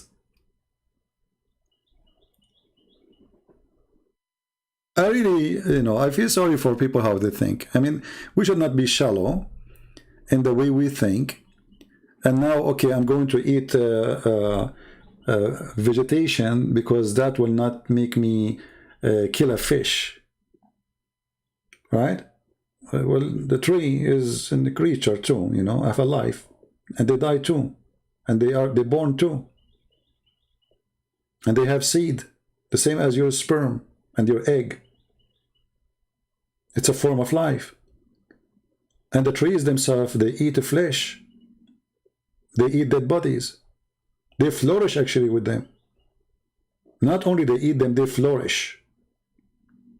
It's a cycle, my friend. God, he created such a cycle. So whatever die is going to be born. It's a continuum of cycle. So you eat the fish. You make the fish fertilizer for the tree. That's why it's called manure. And then you go and buy manure, which literally is nothing but poo-poo. So you go and buy manure, which is poo-poo, which was a fish was in your dish a day ago, and now it is in your dump a day after, and now it's under the tree, and the tree, she is saying yummy. All right. There's nothing called less suffering. There's more suffering. This is a joke, because if you don't want anything to suffer, then you should not eat anything. You should not breathe, because the air have bacteria. Don't you know that? The second you breathe, you are breathing bacteria. What will happen to them when they go inside your immune system? Your immune system will attack them immediately, will destroy them. You are built in a war zone. All your body is a war zone, and actually you are dead if you don't have that war zone defense inside you. It's a joke, my friend. This philosophy is not a philosophy. It's somebody trying to kill himself, kill his time. I find it very shallow, and it's not real. Do you understand me? Inside your body you have an army, and the army have weapon, and the weapon, they're shooting non-stop. Otherwise you will die. You are under attack 24 hours, 7 days a week. You yourself, you are under attack. I find that a human being, somehow, he go to school, he earn a degree, He became mature, but still he is lack of maturity. Now this is my opinion. Maybe I'm wrong. You don't have to agree with me. Maybe you are smarter. Maybe. Maybe I'm a fool. Maybe. I don't know. You make decision. God, he gave you a gift, not only me. Do you understand, people? I don't know who like what I say or don't like. This is your business, you know. But to say that I'm going to eat vegetarian, you know, I can understand if you say it's more healthy, but I don't think so. I mean, you should have a balance in your food. If you eat only veggie, it's not going to be enough for you. You have to get more supplement to cover what is missing. Everything exists for a reason. Too much salt can kill you. No salt kill you. Too much water can drown you. No water, you die. Too much air, you die. No air, you suffocate. There's a balance. God, he created this beautiful heaven. Earth can be a heaven, by the way, if we practice one sentence of Jesus. Love your enemy. So don't focus about love your fish. That is a silly thing. I love to eat the fish. Otherwise, God, he created the wrong system then. Because he created me not by powering myself by the sun, which is nothing but burning sun. What about we stop the sun from burning, my friend? So stop the suffering. Maybe the sun is suffering now. So God did not create me to function by solar system, even though it's a solar system at the end, because all those trees are taking their energy from the sun. And you yourself, if there's no sun, you die. The whole earth will freeze. So it is a complete system, complete. If one of them is missing, the rest is gone. Do we have any Muslim? Do you only take calls for debate? Yes. Oh, this is Yeki, is the guy who made a comment. Hold on, let us call him. It says you have to update your, use your computer, Yeki. This is the guy who posted a comment. Yekis. Try to text me from your computer, Yekis. So I call you. I try to call you, it doesn't work. It says you need to update. I send you a link. BahjahTV send you a link. Do we have any Muslim would like to call us?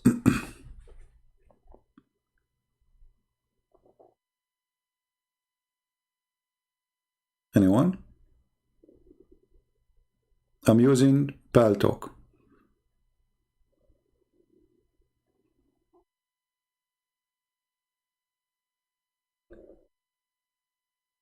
Right? See, the Bible is so clear. Christ, he said, God created Sabbath for the man, not the man for the Sabbath.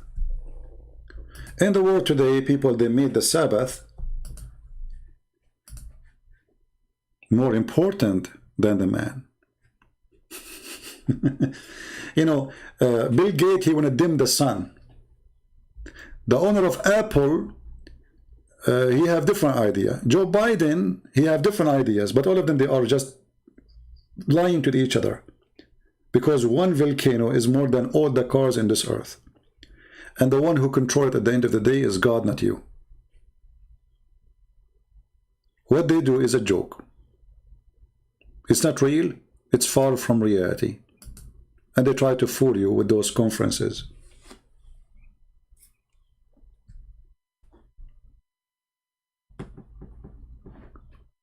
When the scientists, they say that the earth was covered by water, was that because of global warming? But there was no cars at that time. You know what I mean? Looked like a global warming was exist long time ago. Yeah, obviously. What you can do.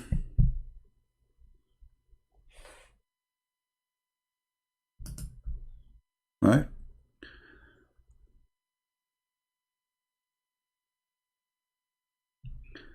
Do we have any Muslim?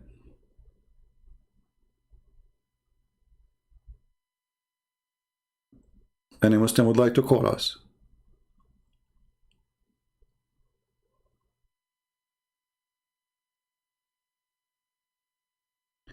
If CP will show his face, you will call me. And who cares if you call me or not? And why I want to show you my face? Are we in a date, Zahra? Is that a date thing? Why a girl, she want to call me if I show her my face? Is it okay if I show you my toes? Does it work? I don't know. People are weird, man.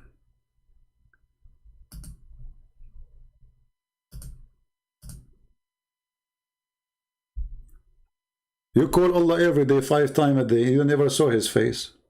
You never even your prophet, he never heard his fart. But you keep calling him. And guess what? He never answer. You know, do you remember when Muhammad, he says, the Muslims, they say that Allah, he took Muhammad to heaven? Allah, he took Muhammad to heaven, right? Okay. When Muslim, they say Allah took him when? What, the daytime or nighttime?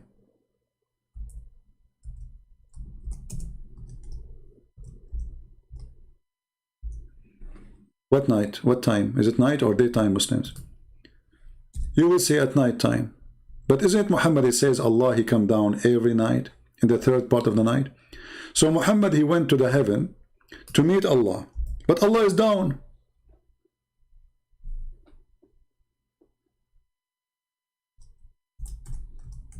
This is how you expose a liar. Muhammad, he forgot what he said. So Allah, he sent him a donkey, is the size of a donkey or between a donkey and a mule. And then he decided to take him to heaven. And then Muhammad, he went up to heaven. But then Muhammad, he says, every night Allah, he come in the 3rd part of the night. So while Muhammad was going to the 7th heaven, Allah was coming down. This is how you expose a liar.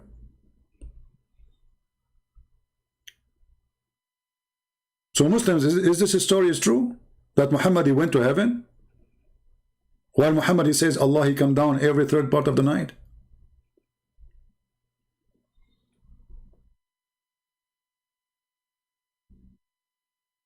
It's like, you know, a guy, he called his wife. He say, hey, honey, I'm visiting my friend Fred. And Fred, he just knocked at the door.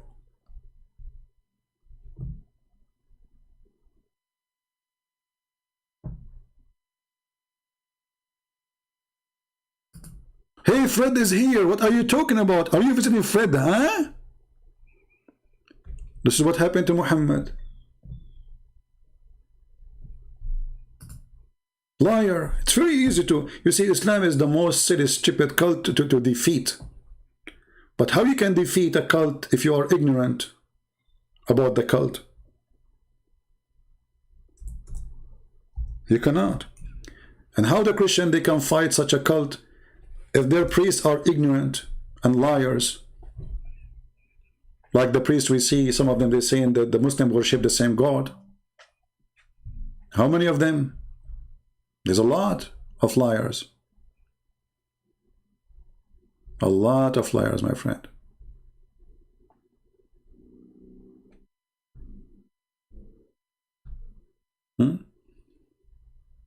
This is Islam.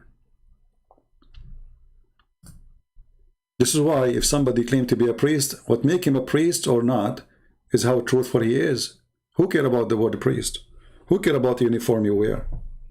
Who care about the cross you have in your chest? The Lord, he said about them, depart away from me, I do not know you.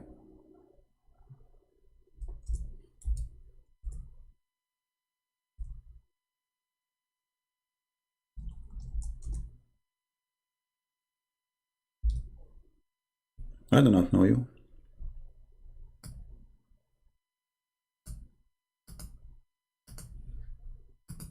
Anyone you see, he claimed to be a Christian priest or bishop, and the Muslims, they say to him, they agree with him, they have nice compliment about him, obviously he is not telling the truth.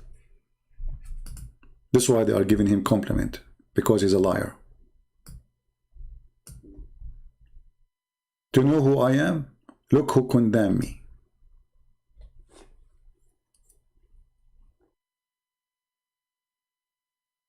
If the devil, he said to me, bless you, obviously I'm serving the devil. So if Muhammad said to me, bless you, Christian prince, obviously I'm serving Muhammad. From their fruits, you shall know them. We care for Muslims. We don't hate them. We encourage people to be good to them. But that is different from not telling the truth about Islam. Telling the truth about religion is different from being good to people. So we should be good to everyone, including the Muslims, Hindus, atheists, everybody. We should be loving to everybody, as the Bible says.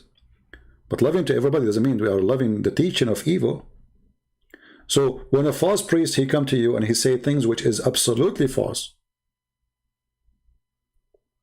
he is preaching not the gospel. He is preaching for Shaitan.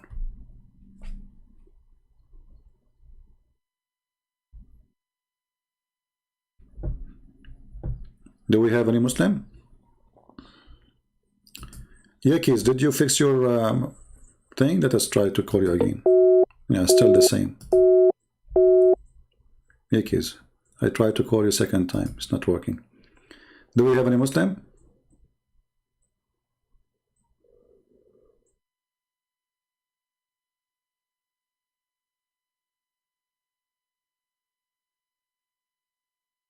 Zahra is saying, stop lying. Zahra, do you know that your prophet, he says, women, they will go to hell, and you have half a brain, and because you have menstruation, you will go to hell? This is how your God, Muhammad, he look at you. He call you naqisat wa aqlin wa deen. They ask him why we are half a brain and half religion. He said, don't you have no equal right to be a witness, as the Quran said? He said yes. He said, don't fast the month of Ramadan, pray as other Muslims because of your menstruation? They said yes. He said, this is your deficiency. And this is the hadith in front of you. Muhammad, he claimed that Zahra, who is in the chat there, she have deficiency. So, Zahra, I'm talking to you because I don't believe that you have deficiency, but I think Islam is deficiency itself, and that is affecting your brain. Muhammad, he claimed that the majority of women, they will go to hell. What is the solution? Give him money, give donation. Clear evidence that Muhammad is a fraud. Hey, women, give it charity. And then Bilal, he opened his dress, and women, they start throwing their rings, their earrings. Now they will go to heaven because they give you their earring?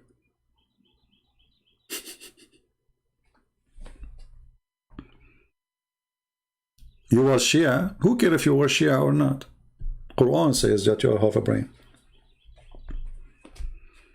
Was Allah Shia too? Have you ever heard of somebody saying that women, they have deficiency in their brain? And how is that a proof? How we prove it? Because she is not equal to be a witness in the court. Two women equal to one man if they agree with the women. If there's no man, this is a man-made religion. I remember once a lady,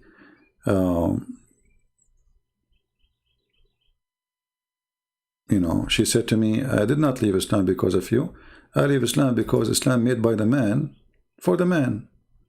Yes, I mean, you are the one who taught me. Let us see this guy. Yaki is still not working. You are using a storing software, obviously. That's why it's not working. I don't care. Anyway, forget about her. So anyway, do we have any Muslim want to say anything before we go?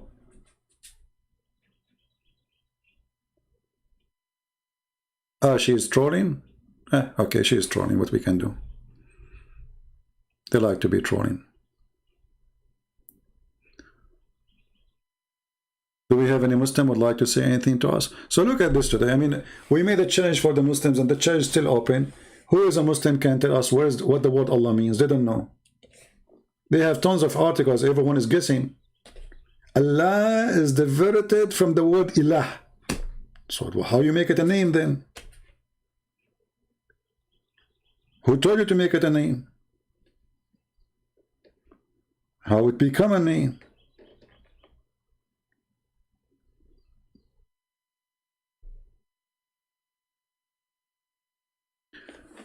Are you avoiding Gog and Magog? I answered you, my friend. I just answered you. What's wrong?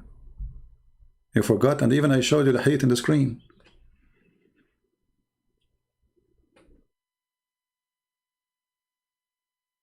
What I want to say to you more, I mean, it's obvious that Muhammad is a fraud. 1,000 of a human being, one person of a human being, equal to him 1,000 of Gog and Magog. So what I will say to you more? What do we want more? What I need to do more? You're avoiding my question. I'm not. Obviously, it's a lie. And they are hiding behind a mountain. Where is that? I mean, they have satellites scanning all the earth. You can go right now to Google Earth. You can put an address of somebody. You will find it in 2 seconds.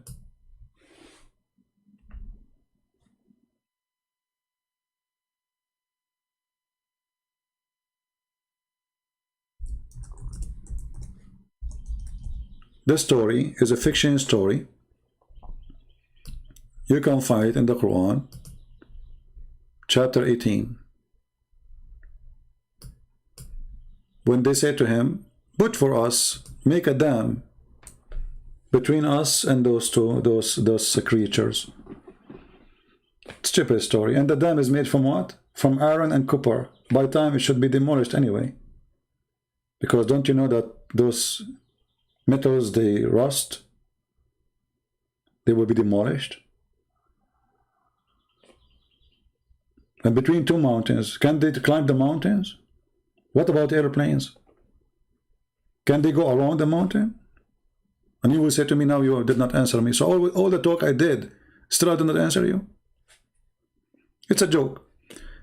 Chapter 18 is one of the clear evidence that Muhammad is nothing but a fairy tale collector story for stories. He's an idiot. Right? I cannot call you for a very simple reason. If you go to Paltalk Help, it says mostly you are using a storing software, not validated. This is why you cannot call me. A guy before you cannot call me anyway. I have to call you. I tried to call you already twice. And I can show you. Here we go. Let me show you. I called you twice, but obviously, see it? And let me call you again. It says out call rejected. You see it? Why? And I send you the link so you can have a new software. And let me call you again. Here we go. In the front of your eyes. Hero. You are a hero, huh? Yeah, you are a hero. I wish I can get you for a snack. It says now you are not online.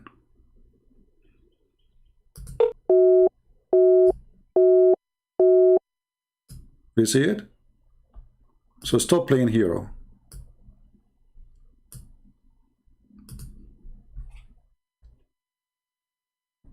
All of you are heroes. Trust me, I will not waste a chance to get a Muslim to call me, because we need a good laugh. Whatever you say is going to be hilarious. We know what you will say. Okay, we have a Muslim.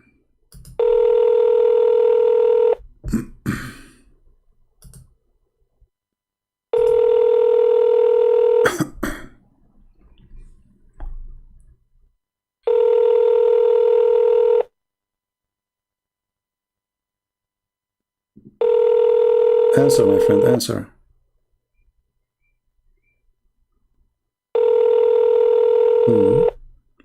Call me and you will not answer. Hello?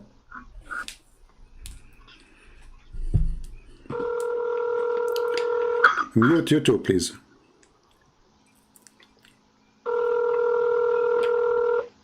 Mute YouTube. Answer, my friend, answer. Can you mute YouTube? And you will not answer. answer. You have a delay, you know. Hello? Mute YouTube. Mute YouTube, please.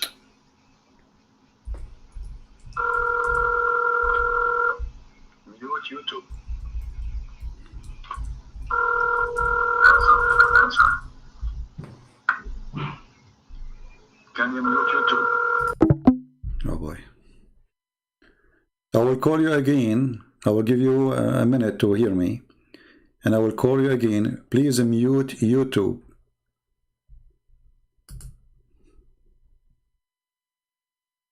All right? I will call you after a minute. No, Yakis, I want you to call me. I cannot believe that I will not receive your majesty call. You are genius, man. Isn't it you who says to me, are you asking me why Allah, his name is Allah? Allah knows best. You are genius. I made you famous already. I put your text in the screen. Are you asking Allah why he called himself Allah? Allah knows best. That's what you said. So don't worry, we made you famous already. You are the genius of the genius. I mean, who's like you? Nobody. You are one of the kind. Let me see, what is your statement?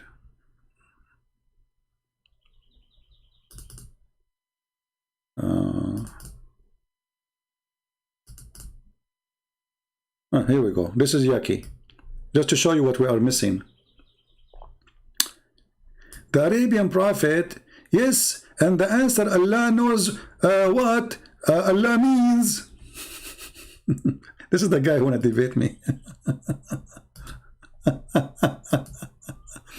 And then he says, I'm not dumb like Christians past to question God, how he looks or what his name mean. This is dumb, guys, to ask what the name of this God we worship, what his name mean. It's dumb. You're being dumb. That's what he said to us. Genius. So already you debated me, my friend, and you won, obviously. I mean, you are a genius, man. I hope your mom, she don't have too many of you. And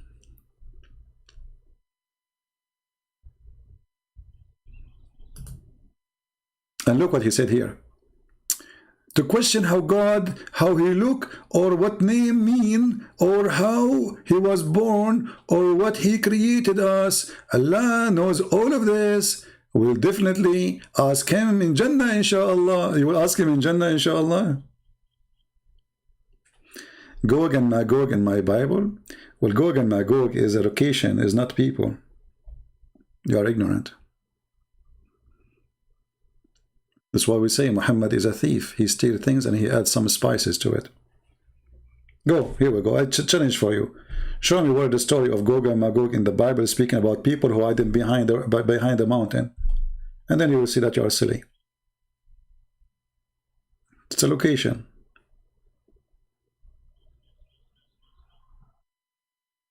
Idiots. Any Muhammadan? Let us call this guy, see if it's going to work.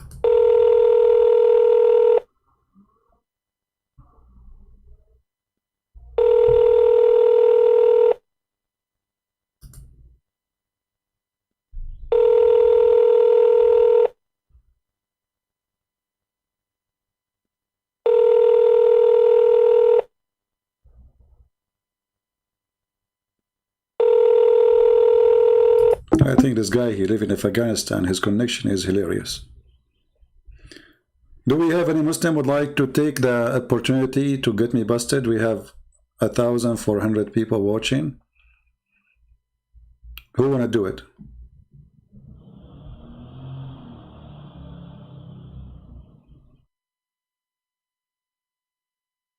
Anyone? Who is a Muslim? He have a good knowledge of Islam, so he can show us. Right?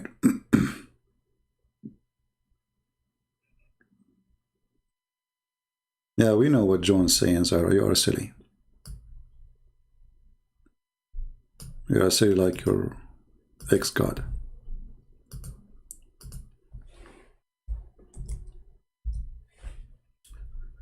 Anyone?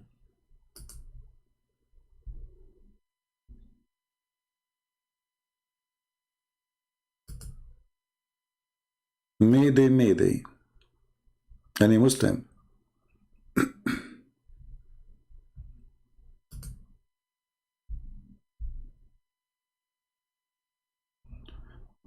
Muhammad, he lived as a thief and he died as a thief. He collect from the Jewish tons of stories. Some of it is true and most of it it's a lie. The stories of Gog and Magog is nothing but a legend. And this legend about people hiding behind mountains.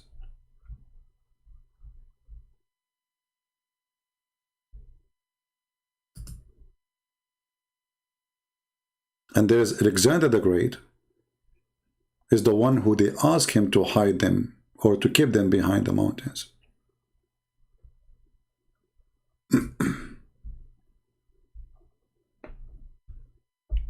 Anyone?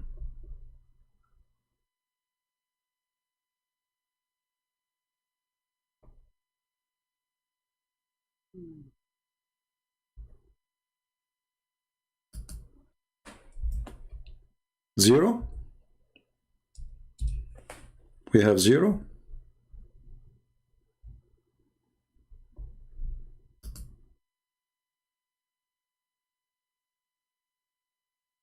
Interesting.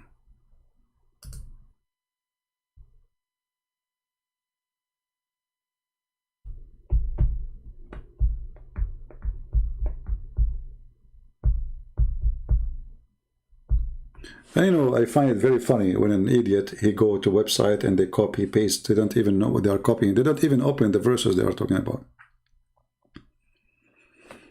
Like this girl.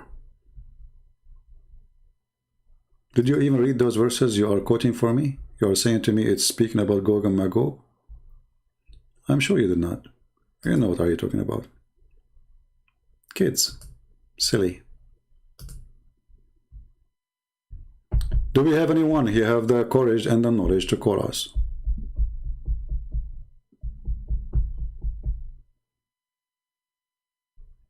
Anyone? Open challenge for the Abdul.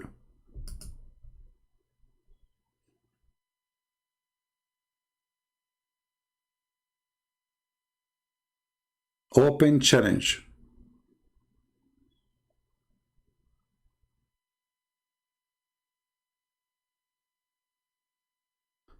Why you don't bust some prophecies? What do you mean some prophecies? We bust the prophet, and then by busting the prophet Muhammad, we are busting all his prophecy. Correct?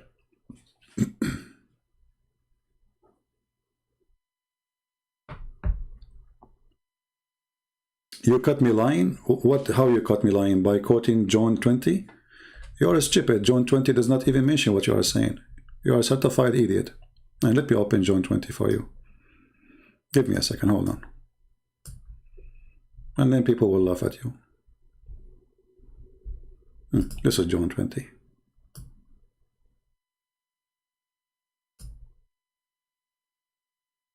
You said from 7 to 10, right? Here we go. This is from 7 to 10.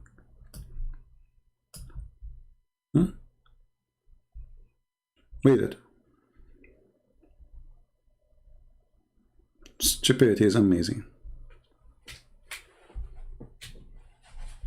Certified idiot. Do you want me to play for you the chapter too? I can play it for you. It's my pleasure to play the gospel. John 20. The first day of the week cometh Mary Magdalene early, when it was yet dark, unto the sepulchre, and seeth the stone taken away from the sepulchre. Then she runneth, and cometh to Simon Peter, and to the other disciple whom Jesus loved, and saith unto them, They have taken away the Lord out of the sepulchre, and we know not where they have laid him. Peter therefore went forth, and that other disciple, and came to the sepulchre. So they ran both together, and the other disciple did outrun Peter, and came first to the sepulchre. And he, stooping down and looking in, saw the linen clothes lying. Yet went he not in. Then cometh Simon Peter following him, and went into the sepulchre, and seeth the linen clothes lie, and the napkin that was about his head not lying with the linen clothes, but wrapped together in a place by itself. Then went in also that other disciple which came first to the sepulchre, and he saw, and believed. Okay. For as yet they knew. So, this is John 20, the one you asked me to read, from chapter 7 to chapter 10. Idiot. You don't even know how to quote a verse from the Bible, maybe. Do we have any Muslim would like to say anything?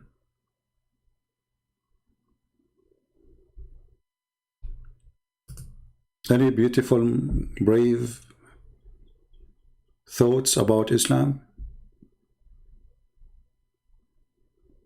Anyone?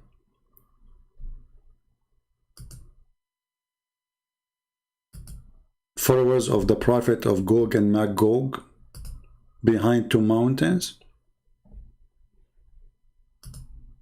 A guy whose name is Zulqarnain, the guy with the two horns. Even the name is weird. All of us, we know that the Roman, they used to wear a hat, have two horns. And there's a Syrian, he's a Syrian, not a Syrian writer. He wrote a book, a fiction book, about a man with the two horns, which is Alexander the Great. The stupid Muhammad, he made Alexander the Great a prophet of Allah, a messenger of Allah, and he found where the sun set and where the sun rise. The story in front of you. And the Muslim, they try to deny that this is Alexander the Great. Even in their interpretation, it says he is the one who built Alexandria.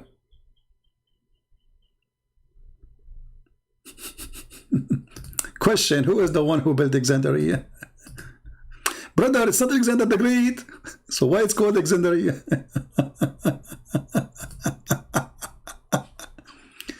And in case you do not know, yeah, I wanted to make a short video.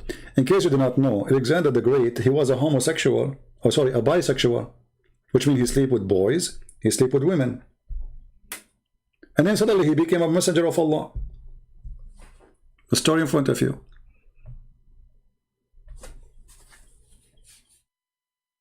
Gog and Magog. He found where the sun set. And when the Muslim, they say, no, brother, this is how he thought, brother.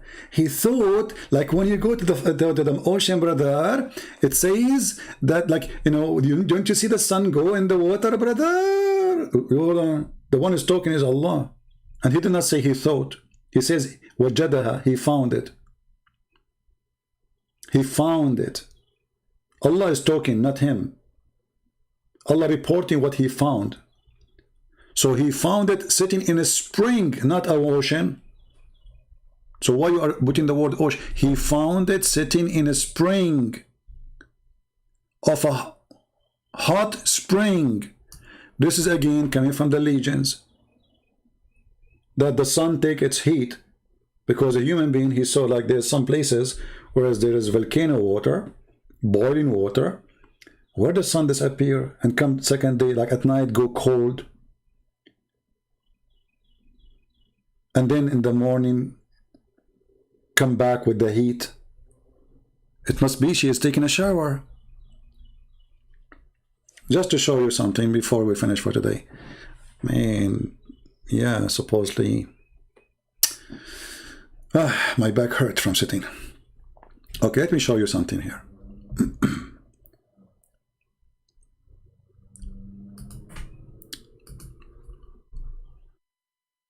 Oh boy.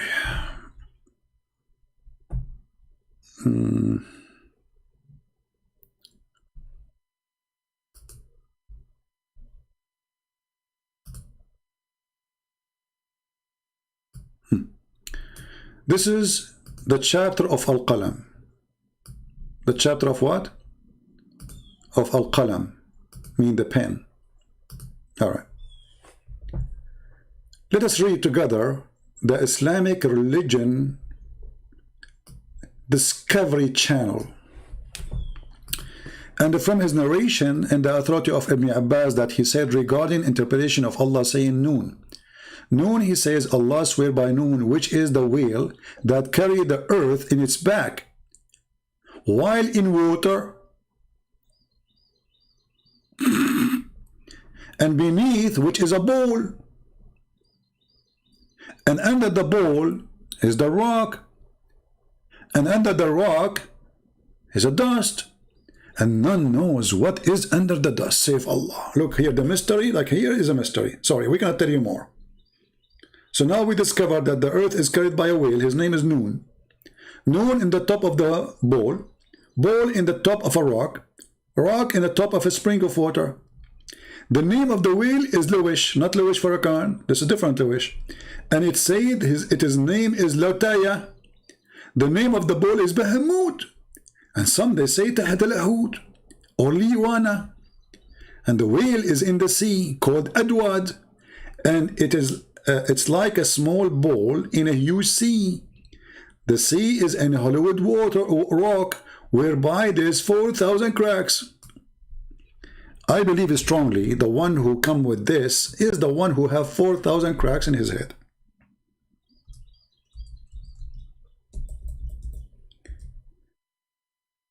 If you go and search right now in Google, you will find that many before they used to believe that ball is carrying the earth. And even they believe the reason we have earthquake because the ball is getting tired and he move the earth from one horn to the other.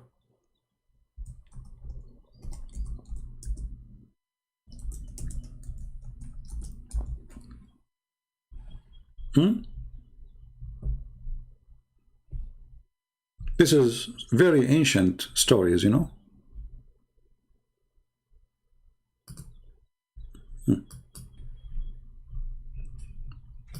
And even the Muslims, they have a drawing for this. Look at this.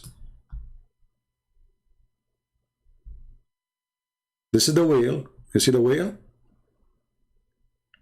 This is the bowl. And this is the earth. And this is your book. Nice to meet you.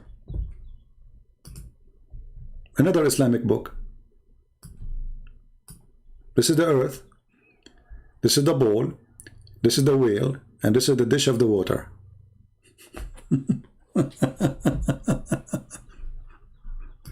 What we can say more? Do you want more? Huh? Okay. Yeah. And then they make 1,000 videos, million videos about scientific miracles of the Quran, brother. Yeah, the Quran is full of scientific. Come on. I know. Christine, you cannot call me, sorry. I take calls only from Muslims, not from Christians. Only Muslims. Alright?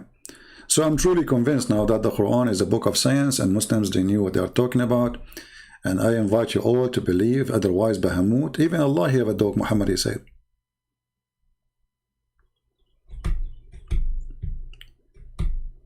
Anyone?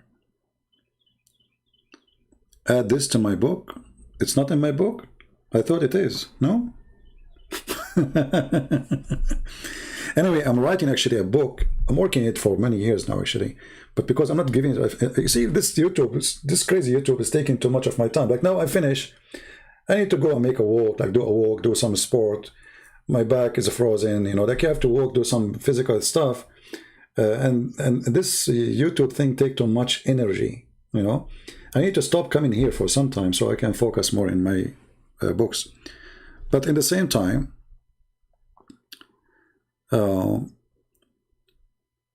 I know that people, they need me here.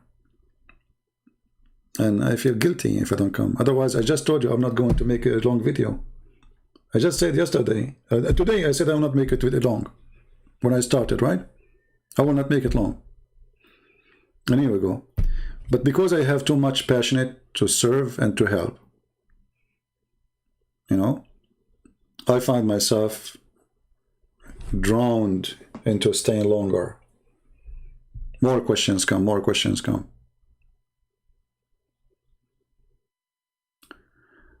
Yeah, I know. Muhammad, he's told all his religion is collection from here and there, like some from the Hindus, some from the Christians, some from the Jews, some from Sabian, you name it, whatever ideas around him. Like the story of the seven sleepers, the story of the people of the cave, the story of this Suleiman walking and talking to the ant. This is all the story of Suleiman. You find it in the Legend of the Jews.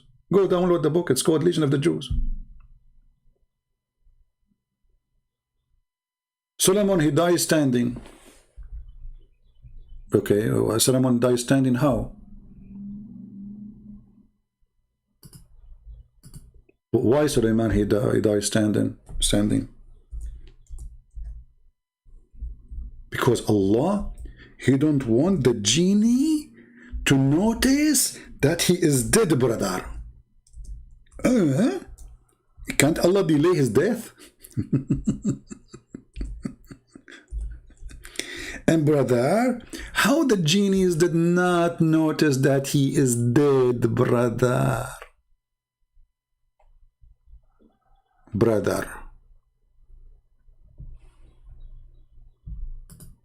He died holding a stick, brother. So now if I hold a stick and I die, I will be standing even if I die?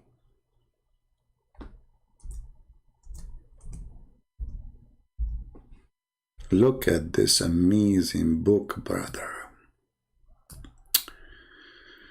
And here, by the way, what make it more horrible, this is Quran, this is not tafsir. I mean, it's so clear. So when we decreed death on him, for him, Suleiman, nothing informed them, the genie, of his death except the little worms of the earth who kept chewing slowly his stick. I curse you, worms. You are chewing the stick of Suleiman. I mean, aren't you ashamed of your snack? So the guy now, Suleiman, he died standing. He's dead for a year. If you go and read the interpretation of Ibn Kathir, you will see it says he was dead for a year. A year. And nobody noticed that Solomon is dead. Brother, don't you think this is too big of a lie? Let us go to Ibn Kathir, because they will say to you, he's lying, It doesn't say that, see, you know. Chapter 34, verse 14. Let us go to Ibn Kathir. Read carefully and love.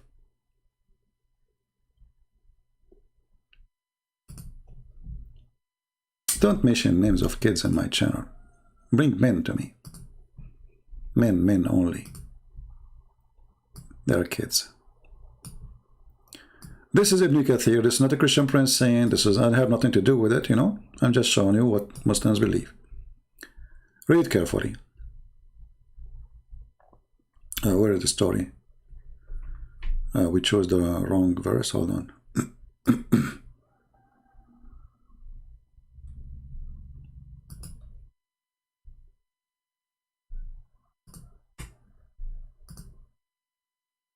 Too many pages open in my let me close some. Okay, so chapter 34, verse number 14.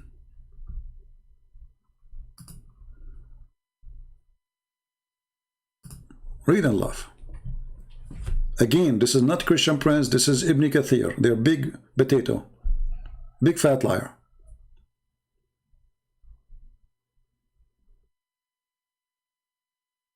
What is the story?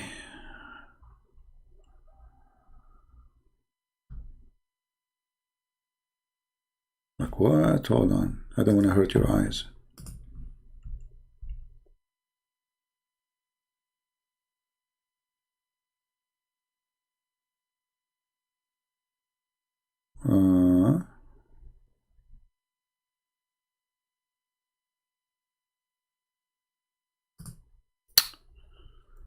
Okay, it's taking me to the wrong. I don't know what's wrong with the website. Hold on, let me do it again. Okay, let us see now. All right, finally, now we got it correctly. Okay, read carefully, guys. Allah tell us how Sulaiman, peace be upon him, died and how Allah concealed his death from the jinn who were subjugated to him to do labor. The genie, brother, they work for Sulaiman. Yes, they built for him. What? Anyone remember what they built for him? They built for him a synagogue, and they built for him statues. I thought the statues is haram. That's what the Quran says.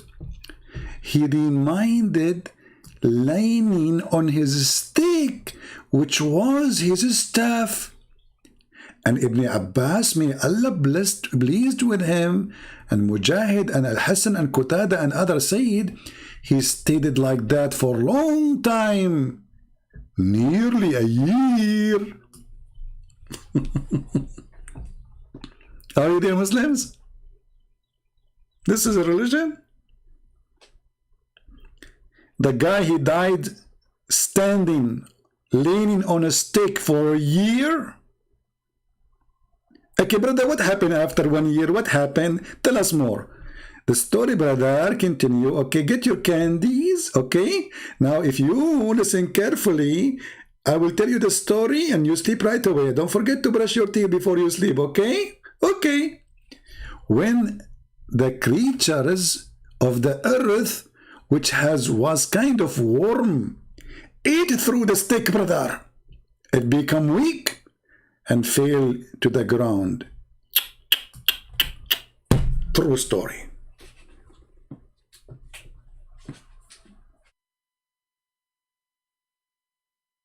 I know many people, they die holding a stick.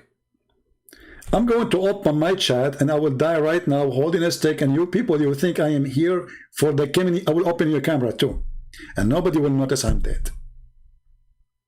Nobody. I mean, the guy is dead for a year, standing on a stick. Like what?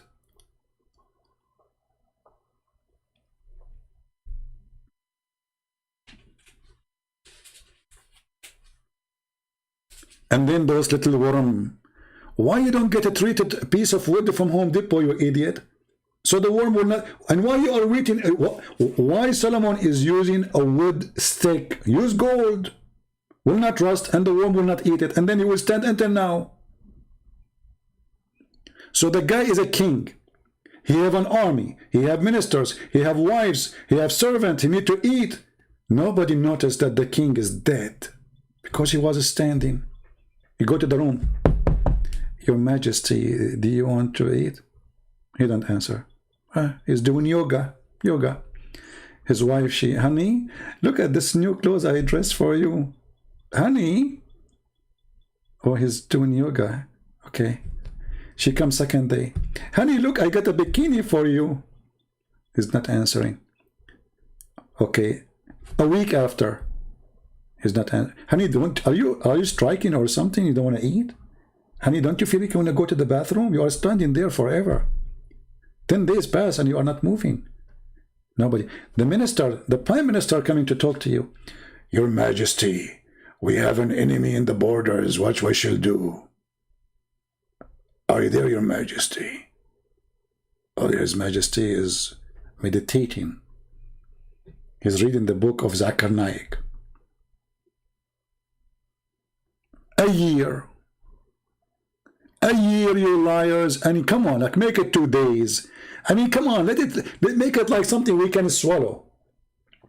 And what is the purpose of this? So the genie will not notice that he is dead until they finish the work. Why Allah don't make him stay until he, okay, why Allah don't make him stay alive until they finish the work? So look, Allah is deceiving the genie. He wants them to believe that Solomon is still alive. And now Allah is in trouble. Okay, Sulaiman, he died. What I will do now? He put his hand between his back. He bent over Allah. And then he go backward, forward, backward, forward, backward. What I will do? I got it. I will make him stay like this on the stick.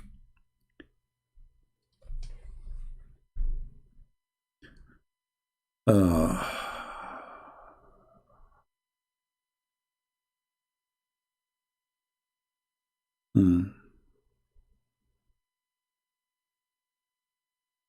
Any Muslim?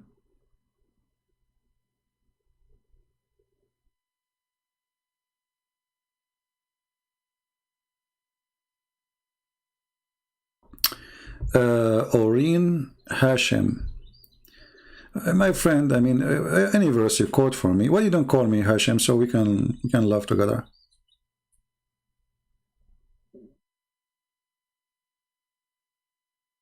Right? Why you don't call me so we can laugh?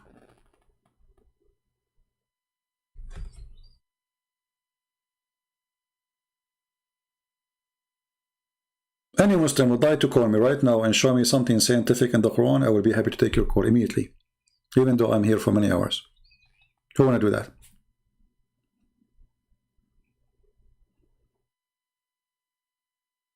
Any Muslim? Last call before I go, because it's, you know, I cannot stay really longer than this. Anyone?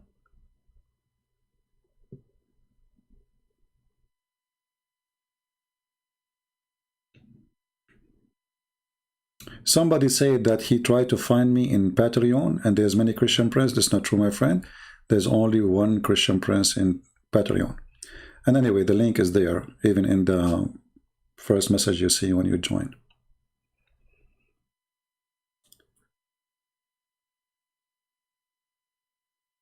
Anyone? All right. So I want to say thank you guys for being here. I hope that the Muslims, they see that you Muslims do not know what you worship, who is your God. You have nothing but a bunch of fiction stories is put together, and they are not like they are not even in harmony together. They are a collection of silly stuff. If you read any chapter in the Quran, you will find that there is no connection between those stories. I mean, what this is about? Genie in the bottle. The Ring of Solomon. Do you know the story of the Ring of Solomon? I don't want to, if I start talking about it, I will stay until tomorrow. But just to make it simple, according to Muslims, when Sulaiman, he went to the bathroom, he gave his wife Jarada, which means lactose, he gave her his ring because it's haram to take the ring of Allah to the bathroom. Well, come on, you cannot take the ring of the Allah to the bathroom, poo-poo, no way. So he gave her he gave the ring to Jarada. Then Shaitan, brother, he came and he made himself look like Solomon. Jarada, she said, what? I thought you were in the bathroom. You're done. He said, give me my ring. She gave him the ring, the foolish woman.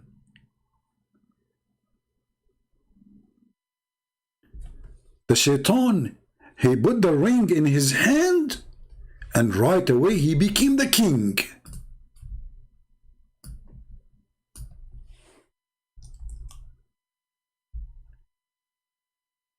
And the poor Sulaiman, nobody believed that he is the king, because you don't have the ring. And the one who have the ring is the Lord of the Ring. And now we knew where the movie The Lord of the Ring is coming from. The Lord of the Ring.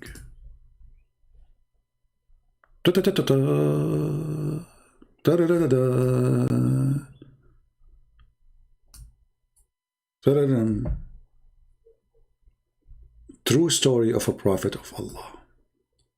And then, brother, after Sulaiman, he was kicked from the palace and Shaitan became the king because he got the ring. He started having sex with the wives of Sulaiman. And brother, Shaitan is so good in boom boom. The women, they noticed that their husband is not like before. He never had enough of boom boom. So they went to the elders and they told them, the King Solomon is act weird. He's so good in bed. And this is how they decide that this is cannot be the true Solomon from his penis, brother. See, this is what happens if you have an extra powerful penis. I mean, this guy, he looked like Solomon. He had the ring of Solomon, but his penis, brother, doesn't act like Solomon. So they get him busted. They call the soldiers. The penis of Solomon is not the same as the penis of Solomon. We got him busted. It's so powerful. There's no way that this is the Prophet Solomon. Solomon, he heard, sorry, the fake Solomon Shaitan, he heard that they got him busted. So he decided to run away. And he threw the ring in the ocean.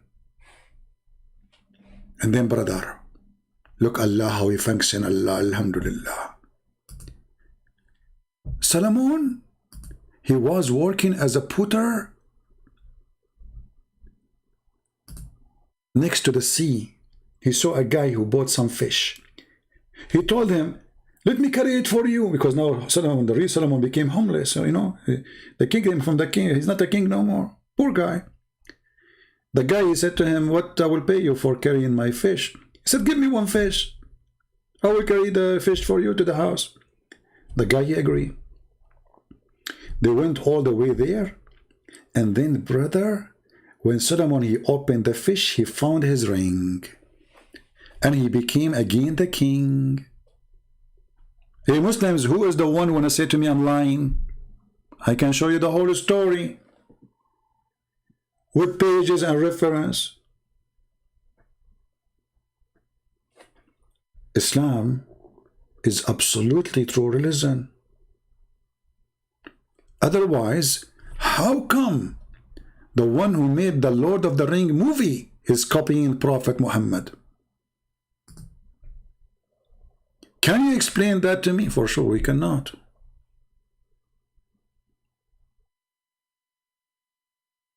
And look like Suleiman, his life is full of tragedy. I mean, look at this.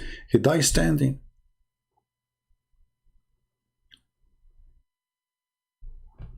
I want to die eating cake. Can I do that, Allah? Or baklava? Brother, there's no way that there's any other true God beside Allah. So the coward, the idiot Muhammad, he hears stories from the Jews. They tell it to their children. The guy, he put it in the Quran, as you see. He heard the Jews saying that. Where Muhammad he got the story from? All of us, we knew this is a fiction. You can find it in the Legend of the Jews. And then he made a Quran. Isn't it obvious?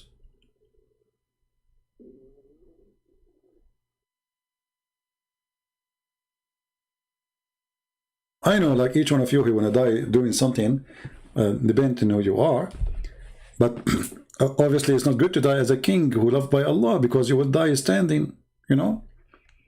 And the genies are making statues for, I thought statues is haram, adultery. Adultery, brother. Is it Prophet Muhammad who destroyed the idols? So how Allah he ordered Suleiman to build a synagogue with the statues? Now, I have a challenge, is not to go live on air tomorrow. Guys, do you think I can make this challenge to myself to resist the temptation? The problem is the Muslim, they made comments, and those comments, they kill me. Like, I cannot go, like, I want to go talk about it, you know, like, I'm not, maybe I should not, I would try my best not to read those comments. It's hard, really hard.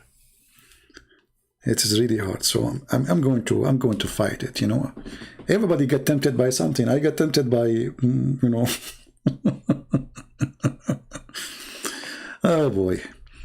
Anyway, and by the way, I just order, in case you do not know, I order a stick from Amazon.com.Allah, and I order a stick made from aluminium, because I don't want to die, and then those stupid worms eat my steak, and then Muslim, they knew I am dead a year ago, and like they will find out that I am alive, but I'm dead.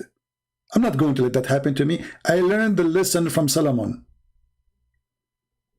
I will go live holding the stick all the time, made from aluminium. I die standing. And I will be standing forever. And nobody will notice. Nobody. You will not smell or decay and your body fall apart and your body start farting after you die. Nobody will notice, brother. Because we are holding a stake, brother.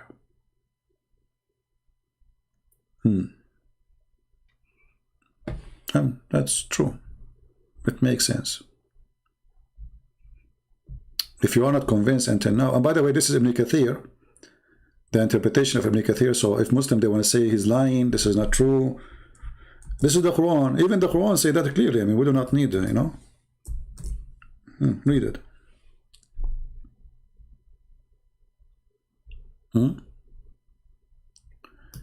Yeah, I will try not to come tomorrow. I will try, but I cannot promise you, you know. I wish. Actually, I'm going to take a vacation and I'm going to go to the mountains where there's no internet. This is the only way I can stay away from you guys. I know you hate me and you want to get rid of me. It's okay. I understand the situation. You know, I don't blame you at all. So I'm going to take, I will go to the mountains and stay there for maybe a few weeks. Can you make a program about Brunei Sharia law? I mean, Brunei Sharia law, I mean, what Sharia law? This guy, all his kingdom is based on the British and the American. And then he have Sharia law. How that work? Isn't the Quran says, take not Christians and Jews as a friends? This guy is a fraud. He used Islam to control his people, so he can steal the money. My friend, Islam is the best way to control. So how a king can control, you see, in the old days, false kings, they used to use a Christianity too, to do the same thing. Faithy kings, they used to use God of the Bible to control people. And they use their faithy priest. This has always happened in history. Controlling the crowd is an art of deception. So if we need to use God, use God.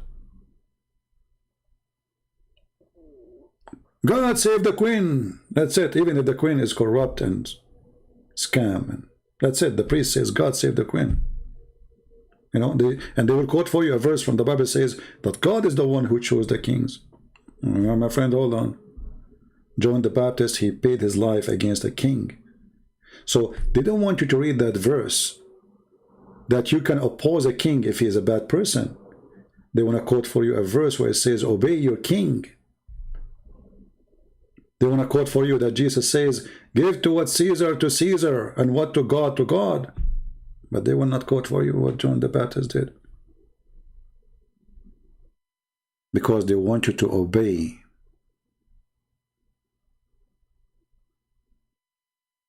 Not to oppose. They use God. Those fraud priests. The same as the fraud Muhammad. The devil, my friend, he changed his uniform. But he never changed inside. This is why the Lord, he warned us, he says, be aware of false teachers and false prophets who come to you in the clothes of a sheep, but they are wolves. They are wolves.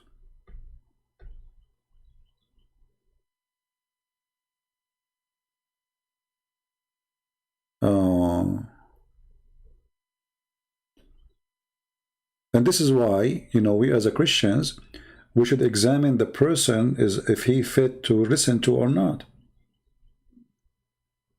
If you go to most, sadly, you know, most of those who teach in churches today, they avoid the most important topics in order to keep their job. They're afraid of government. They're afraid of, you know, afraid of saying the truth, as simple as that. We don't have John the Baptist who said to the king, you are a fraud. You cannot do that. We don't have those people. Maybe they exist here and there, but trust me, those people will not be shiny.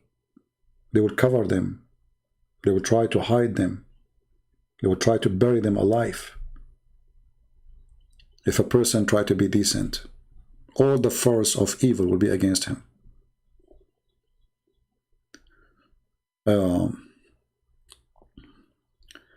So this is why the Lord, he says, from their fruits you shall know them. And this is how you know if a priest, he is a priest of the Lord, or he is a priest of the devil. And there's many of them are the priests of the devil, sadly. So I want to say thank you guys for being here. May the Lord bless you. I don't know if I will come tomorrow again or not, but if I come, sorry for you. And what I can do, you know. Love you all, and I'm really grateful for having every and single one of you, and I appreciate those who download my videos. And I heard bad news about people flogging the videos of my video because simply download the video of my video from them. My friend, if you add a subtitle to the video, does not make it yours. And if you are a servant of God, then you should be asking people to download the video from you. If you don't agree to let people download in your video, which you are the one who translate, then I tell you, don't download my videos, otherwise I might flag you myself. The video we make is for everybody. For everybody. If you are here a person who's trying for you, you have your own ego, like, you know, my videos. I don't know you, you don't know me. This is my work, and I am giving it for free. I'm giving my books for free. Who are you to flag people for my video?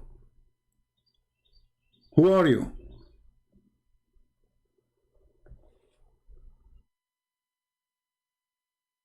This is why we say there's people, they are Christian by names, and there's Christians who really, they believe in Christ. If you believe in Christ, you serve, and you don't wait for return.